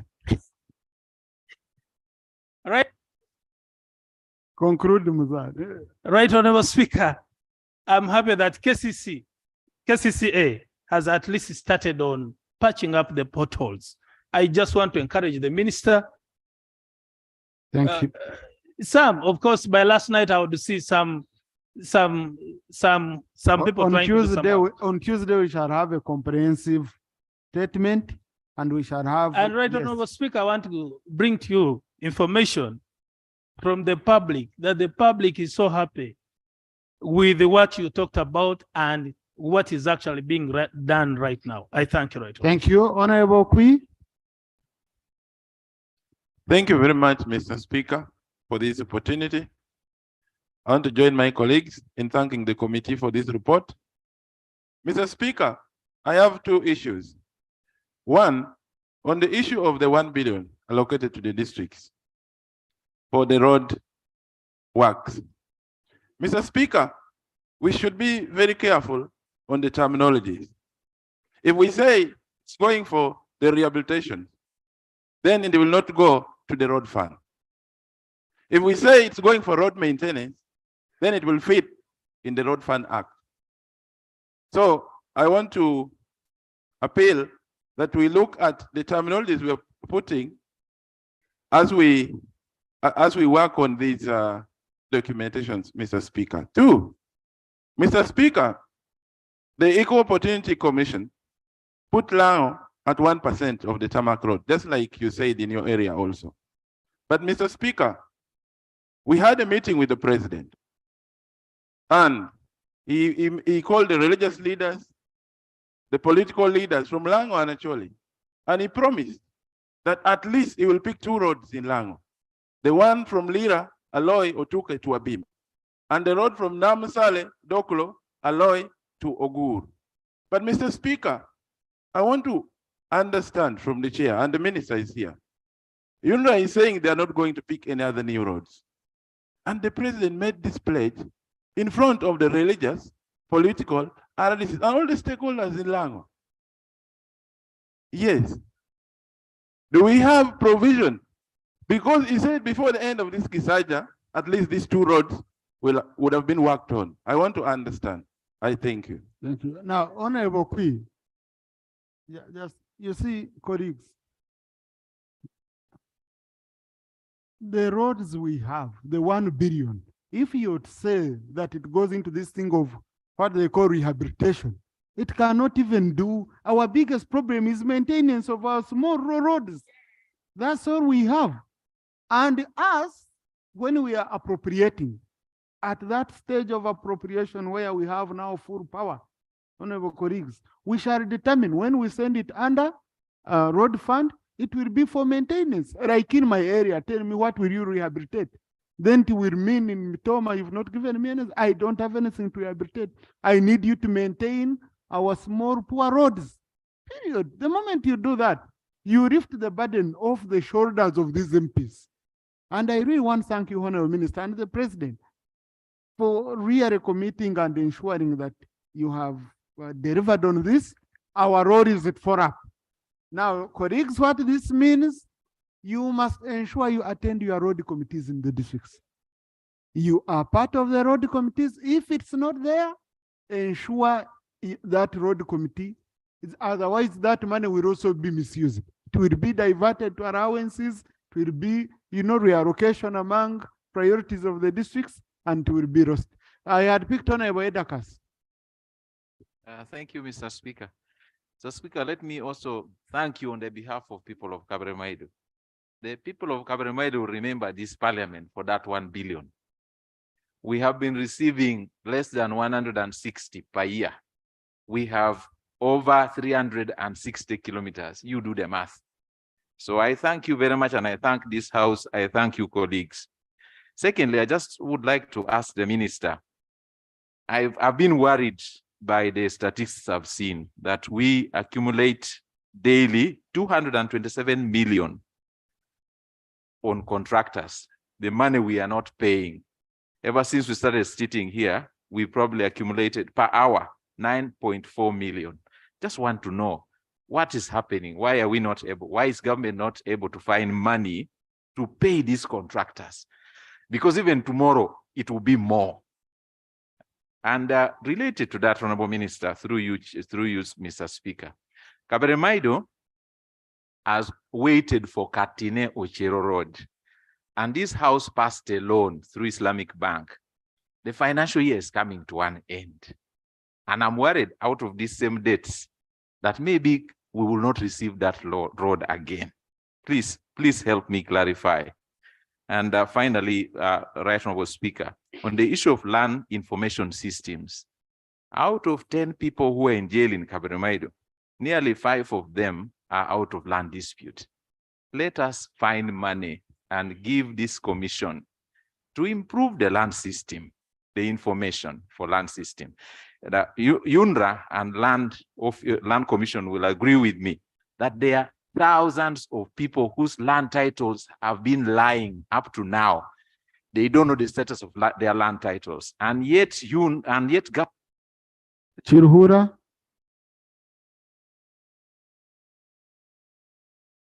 Chirhura, then Kubeketeria. Thank you, Right Honorable Speaker. I want to join my colleagues to thank the chairperson and the committee for the good report. Right Honorable Speaker, I want to comment on the 1 billion. I want to appreciate you and the entire members of this August House for the 1 billion that is going directly to our districts. And this is mainly meant for our district roads, not central roads. So that will help us so much. It will not solve everything, but we are going to be relieved as community leaders or as members of parliament. Secondly, Right Honorable Speaker, the committee recommended 27 billion for acquisition of road equipments. I want to commend that maybe if you procure those equipments, it will help solve the problem of UNRA roads in our districts. Right Honorable Speaker, allow me to mention about 3 central government roads. There is one called Rishere Chinoni Road. There is Nyakashara Chikatsi Road. There is Kashwa Kashonji Rumba Road. They are all in bad shape. Right Honorable Speaker, also allow me to interest the minister for particularly Kashwa Kashonji Rumba Road that has been pending for tarmacking. That road has been left there for the last 3 years without being maintained at all. Right Honorable Speaker, I request that the minister takes interest in that particular road. I thank you. Thank you. Honorable James Kubeketeria. Thank you very much, Mr. Speaker. I just have 2 issues. The first one was about land compensation, and I think the report was talking of 73 billion to be given for land compensation. So my question is, does the ministry have a comprehensive plan of which places must be compensated nationally? Because we had this for the last 20 years. We started with the land fund, with the compensation fund of about 3 billion. So this 73, is it only supposed to be in one region, or we are going to look at the whole country comprehensively where we need to compensate the absentee landlords? Then too, Mr. Speaker, something to do with the road. We are looking at the Kampala roads being bad, but the issue of quality control is very serious. As long as KCCA makes its roads, but the quality, after 2 or 3 weeks, you find the whole thing given up. So why don't we have the quality control the people in terms of quality control to ensure that before a road is commissioned, something must be done. But that's the reason why we are spending much, but the quality and the materials used, I think, is the one that is letting us down. Thank you. Thank you.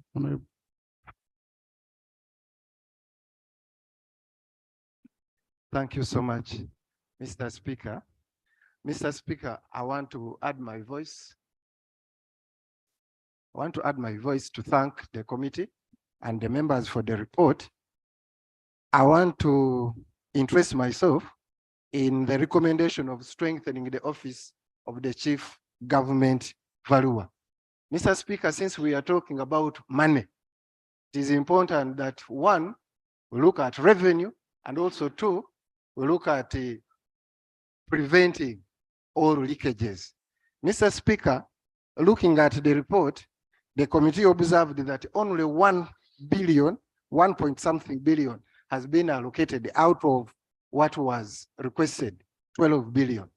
And in my view, Mr. Speaker, it is very possible that we avail the 6 billion as per the committee recommendation, because what we are bound to lose if we get wrong valuations is much more than the 6 billion. So, Mr. Speaker, I want to implore the ministry to accept and avail the 6 billion. Then lastly, Mr. Speaker, I also want to talk about the delayed payments to contractors. Specifically, there is 453 billion arrears to UNRA. In my constituency of Butemba Chankwanz, Mr. Speaker, we only have a few kilometers of UNRA roads. But unfortunately, these are the roads that are very, very bad. The road from Bukwiri to Bierima, the road from Chenda to Bierima, even the famous Bukwiri Nari Road. These are roads that are impassable. So, Mr. Speaker, in my view, if UNRA is funded. Thank you. Arua City. Thank you very much, Right Honorable Speaker. By principle, we all agree that our roads are doing badly off and the road sector needs serious funding. However, I have concerns and I need the committee to capture. There are those roads in West Nile that have been earmarked by the donors. For instance, we have Koboko, Yumbe, Moyo Road, about 105 kilometers. The World Bank is willing and has been waiting for the government to clear the compensation process, but the procurement has taken forever. And then Manibe, Teregu, Yumbe Road, the visibility study, Right Honorable Speaker, and the design has taken more than 10 years. We wonder what is happening. Yet we have the donors who are willing to come in to tarmac our roads. I just need clarity on this one. Thank you. Thank you. Achon.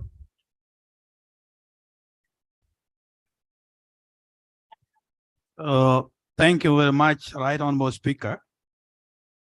And the few issue which has been burning me, Honorable Speaker, we are aware, Honorable colleagues, you know, in our country, when they realize there's development coming up, those who are nearby roads, they come and begin constructing or planting trees. This is one of the things I would like WONDRA to make sure we put the road reserve, Honorable Speaker. This is one of the key things which this country has forgotten. For example, a couple months back in Lango or Otuke, we heard the Chinese, they went to survey a road to construct this road, which is proposed to be made from Lera, Leptong, Otuke, Kotido. The community, they began to plant trees close to the road so that they begin to get compensation. This is one of the things we find this country, we are losing a lot of money in compensating people during this road construction. So, Honorable Speaker, this is one of the key things which I really wanted to raise the issue, which this country have forgotten. Thank you. Hello.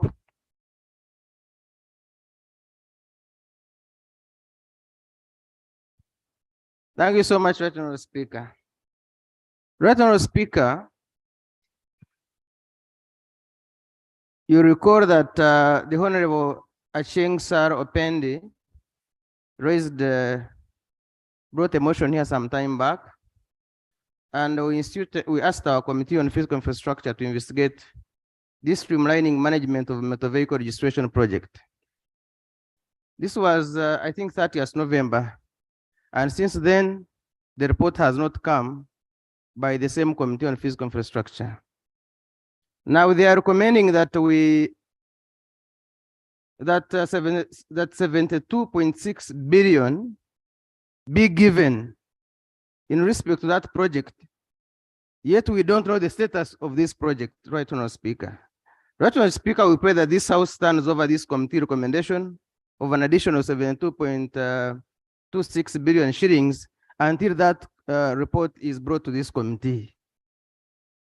Because we are told that that company actually does not exist.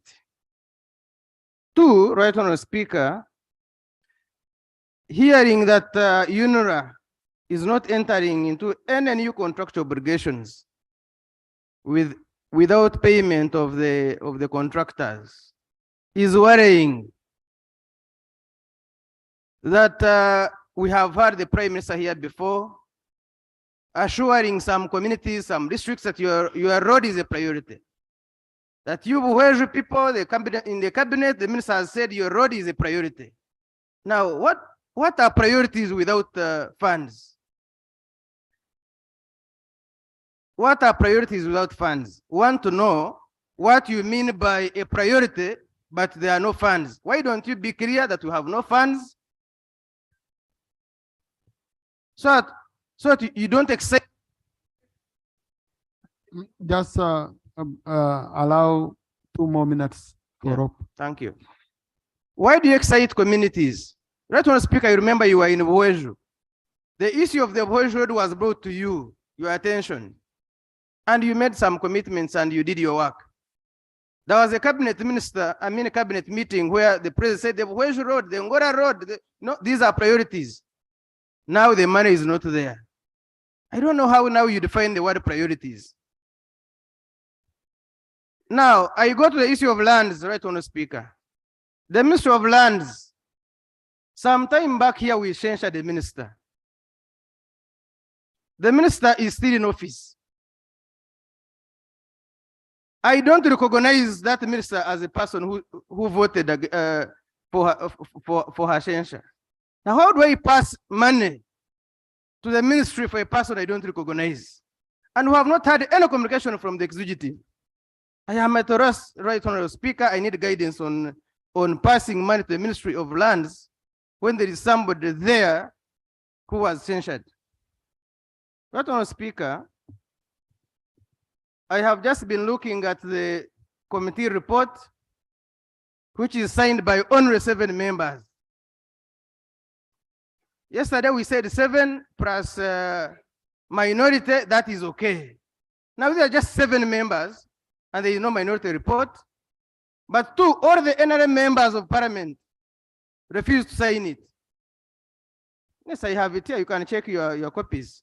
What about chair and Apart vice? from the chairman and the vice, all the other members, I talked about members of the committee. Your 2 minutes are going, so. So Information. I'll call you to give information, but okay. Lob, I just want to give you information that apart from the majority of NRM, virtually all the NRM, except the chair and the vice signing, the rest did not sign. But more importantly, FDC, UPC, NUP, and independent signed. So that gives us there is a problem somewhere.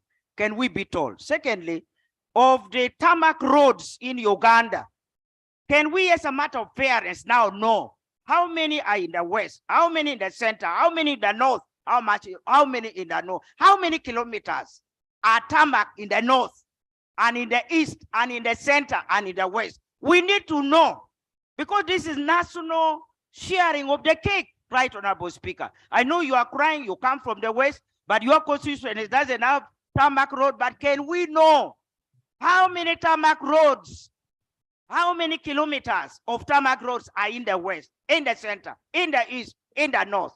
I beg to Now, request. you see, Rob, when I tell you, instead of information, our senior has asked more questions also. Right, Honorable Speaker. So please conclude. It is very difficult to deny that information given her age and experience. So I was at pain. But right, Honorable Speaker, I was concluding, and my question to the minister and the chair is why you want us to give you money when the report is not yet out. And for me on that, I want to request Parliament that we stamp our foot down and say we cannot provide money for a company whose existence we are not aware of. I want to thank you. Thank you. I remember when I was the chief whip, I'm the one who worked on, appointed most of these members on this committee. This is one of the most sought after committee which people were fighting for. I will give my advice to the chief whip, if possible.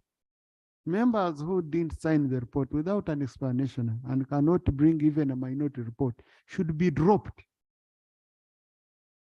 Yesterday, I talked to the chief whip. There's something we discussed. And also as a leadership, we are going to take it up. If you're a member of parliament, you're on committees, and you cannot even sign a report, it means you don't attend committees. Okay? The chairpersons are struggling. Now, and then you want to come here, sometimes disturb from here. So I think we are even going to start telling your constituents. Maybe we release information. We buy space in the media, we show this MP attended this, we had 100 meetings, okay?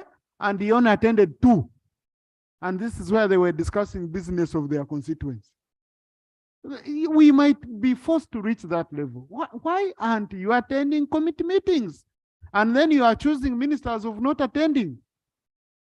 It's a really big shame. I had not looked at this, but I'm going to discuss it with the chief whip. We had discussed yesterday evening, but I'm having a meeting with him. Honorable Minister, Right Honorable Prime Minister, you're here. Please, members who are refusing to sign committee reports without producing alternative reports, okay? It means they are not attending to the business. And I'm going to analyze all this. Colleagues, please, I don't have much time, please.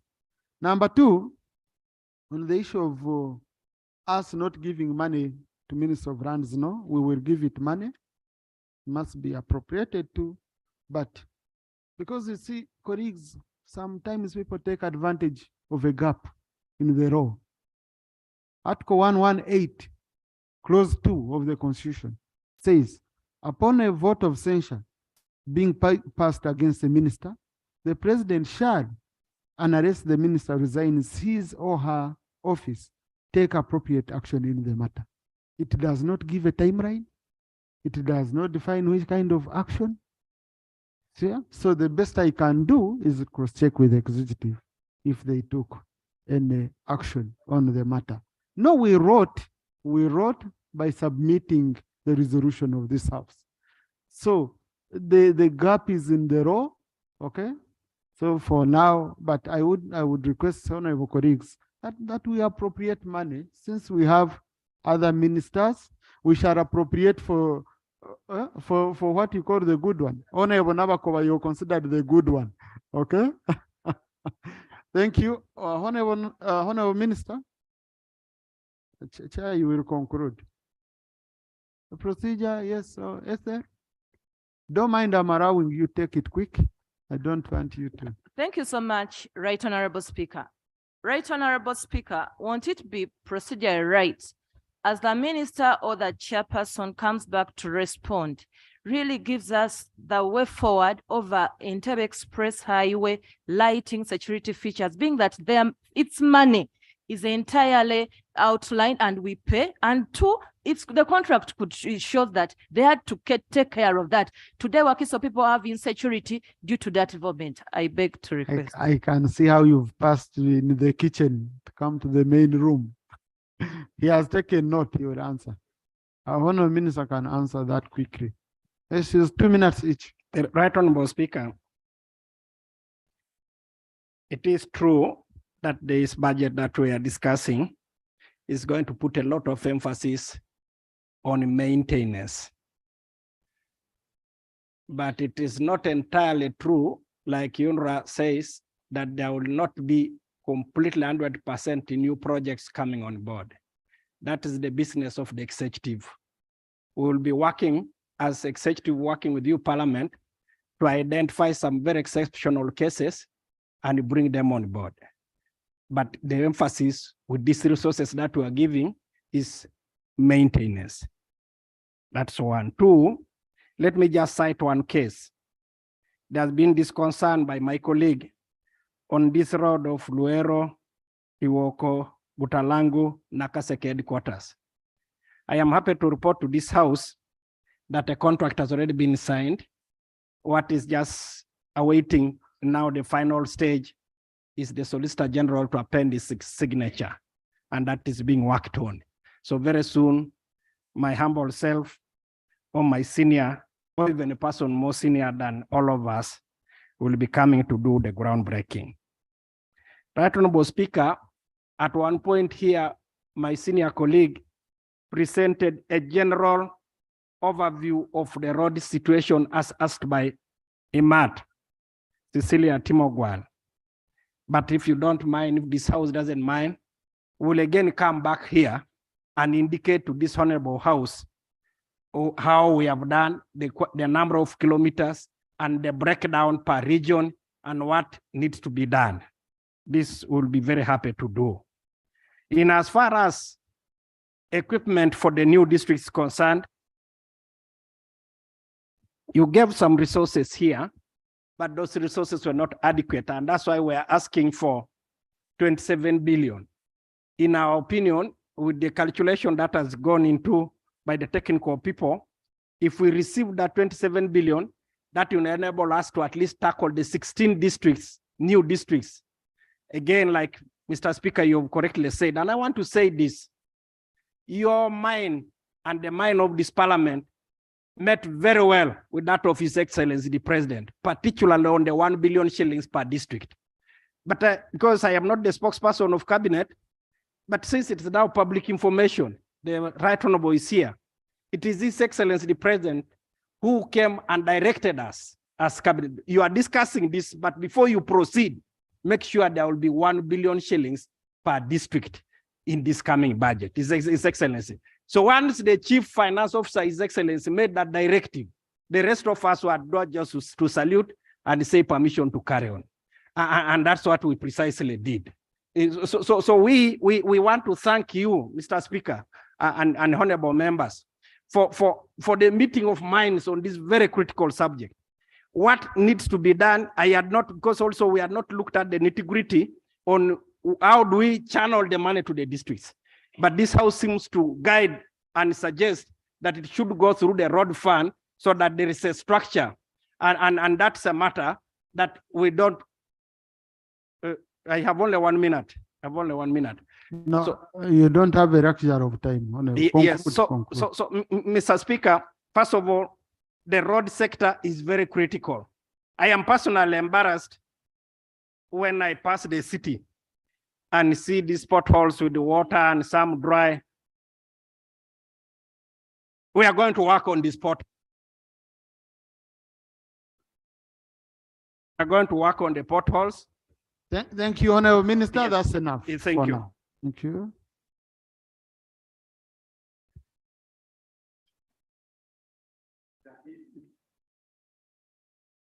Issues of a financial nature.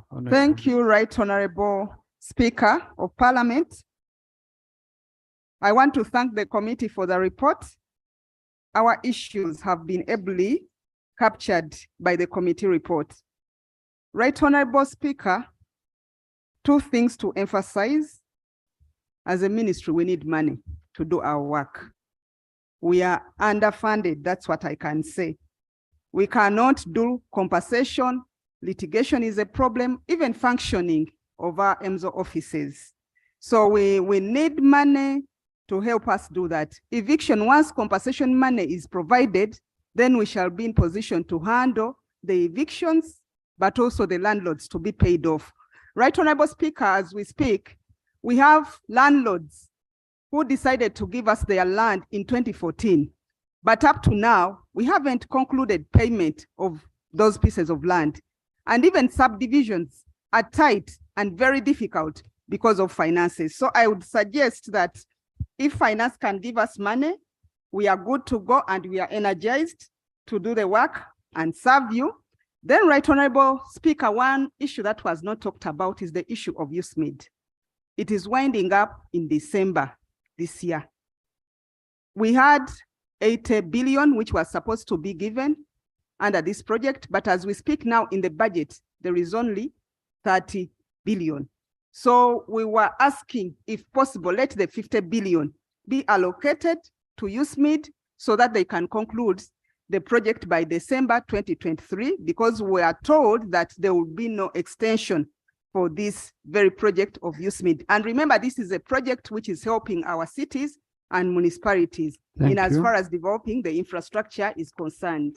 Thank you, Right Honorable Speaker. KCCA, we are together on Tuesday, but you can have a minute if you want to say this. But on Tuesday, that's when you are going to respond.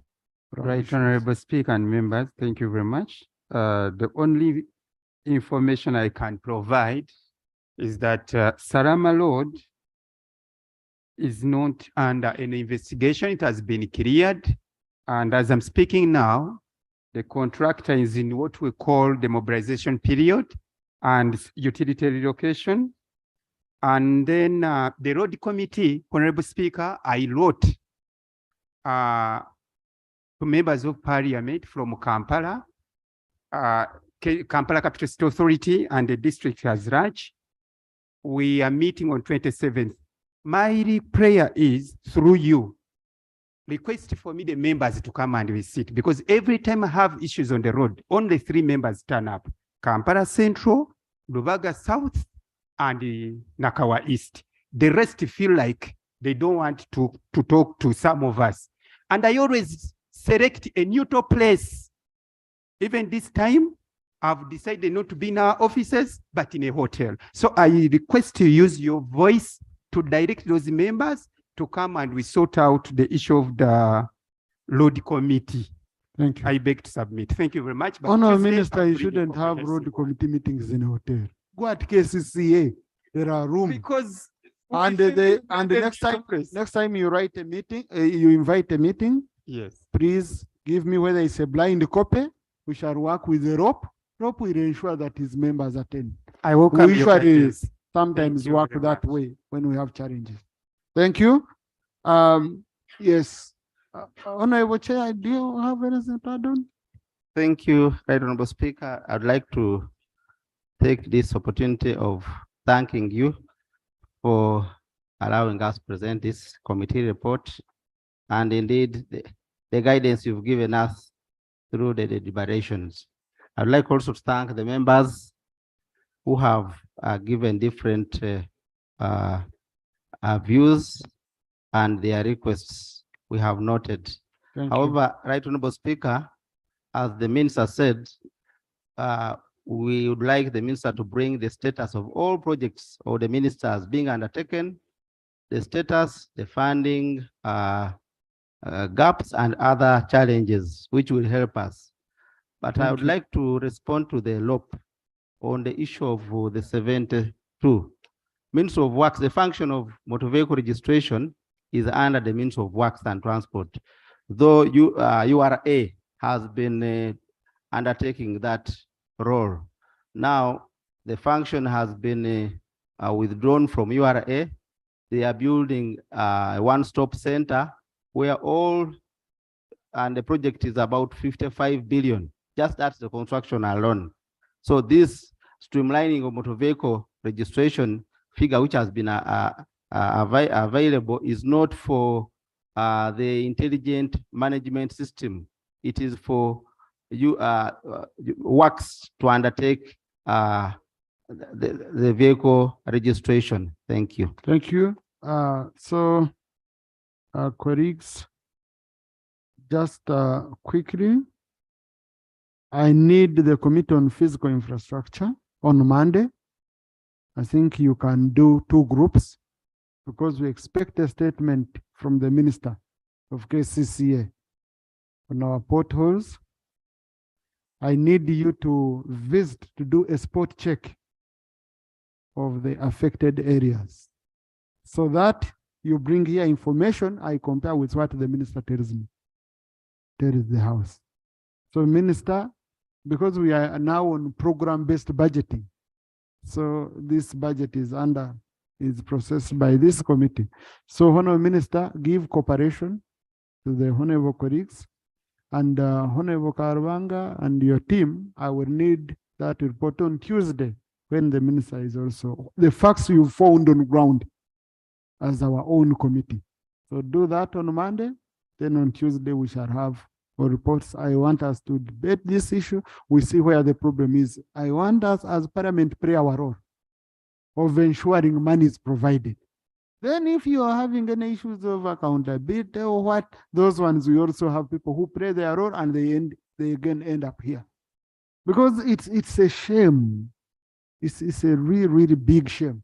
So we don't want excuses of saying, we don't have money, we don't, because even if you are to blame management, if management has no money, what will you do? We want to give you capacity. And after then we shall see a way of engaging the budget committee and the Minister of Finance to ensure KCCA is very well facilitated on the matter. Honorable colleagues, I put a question that a report of the Committee on Physical Infrastructure on the budget estimates and ministerial policy statements for the Ministry of Works and Transport and Ministry of Housing and Urban Development for financial year 2023-2024 be adopted. Those in favor say aye, to the contrary nay. The ayes have it. The statement is referred, the report is referred to the Committee on Budget for harmonization, consolidation, and then they will report back here. Our honorable colleagues, our Muslim brothers and sisters have gone through a very important month. They are coming towards the last days. You know, they say the most important days are the last 19 days. And Ramadan, this is one of the 5 pillars of Islam and a very, very critical pillar in Islam, where they care about their neighbors. They are very compassionate.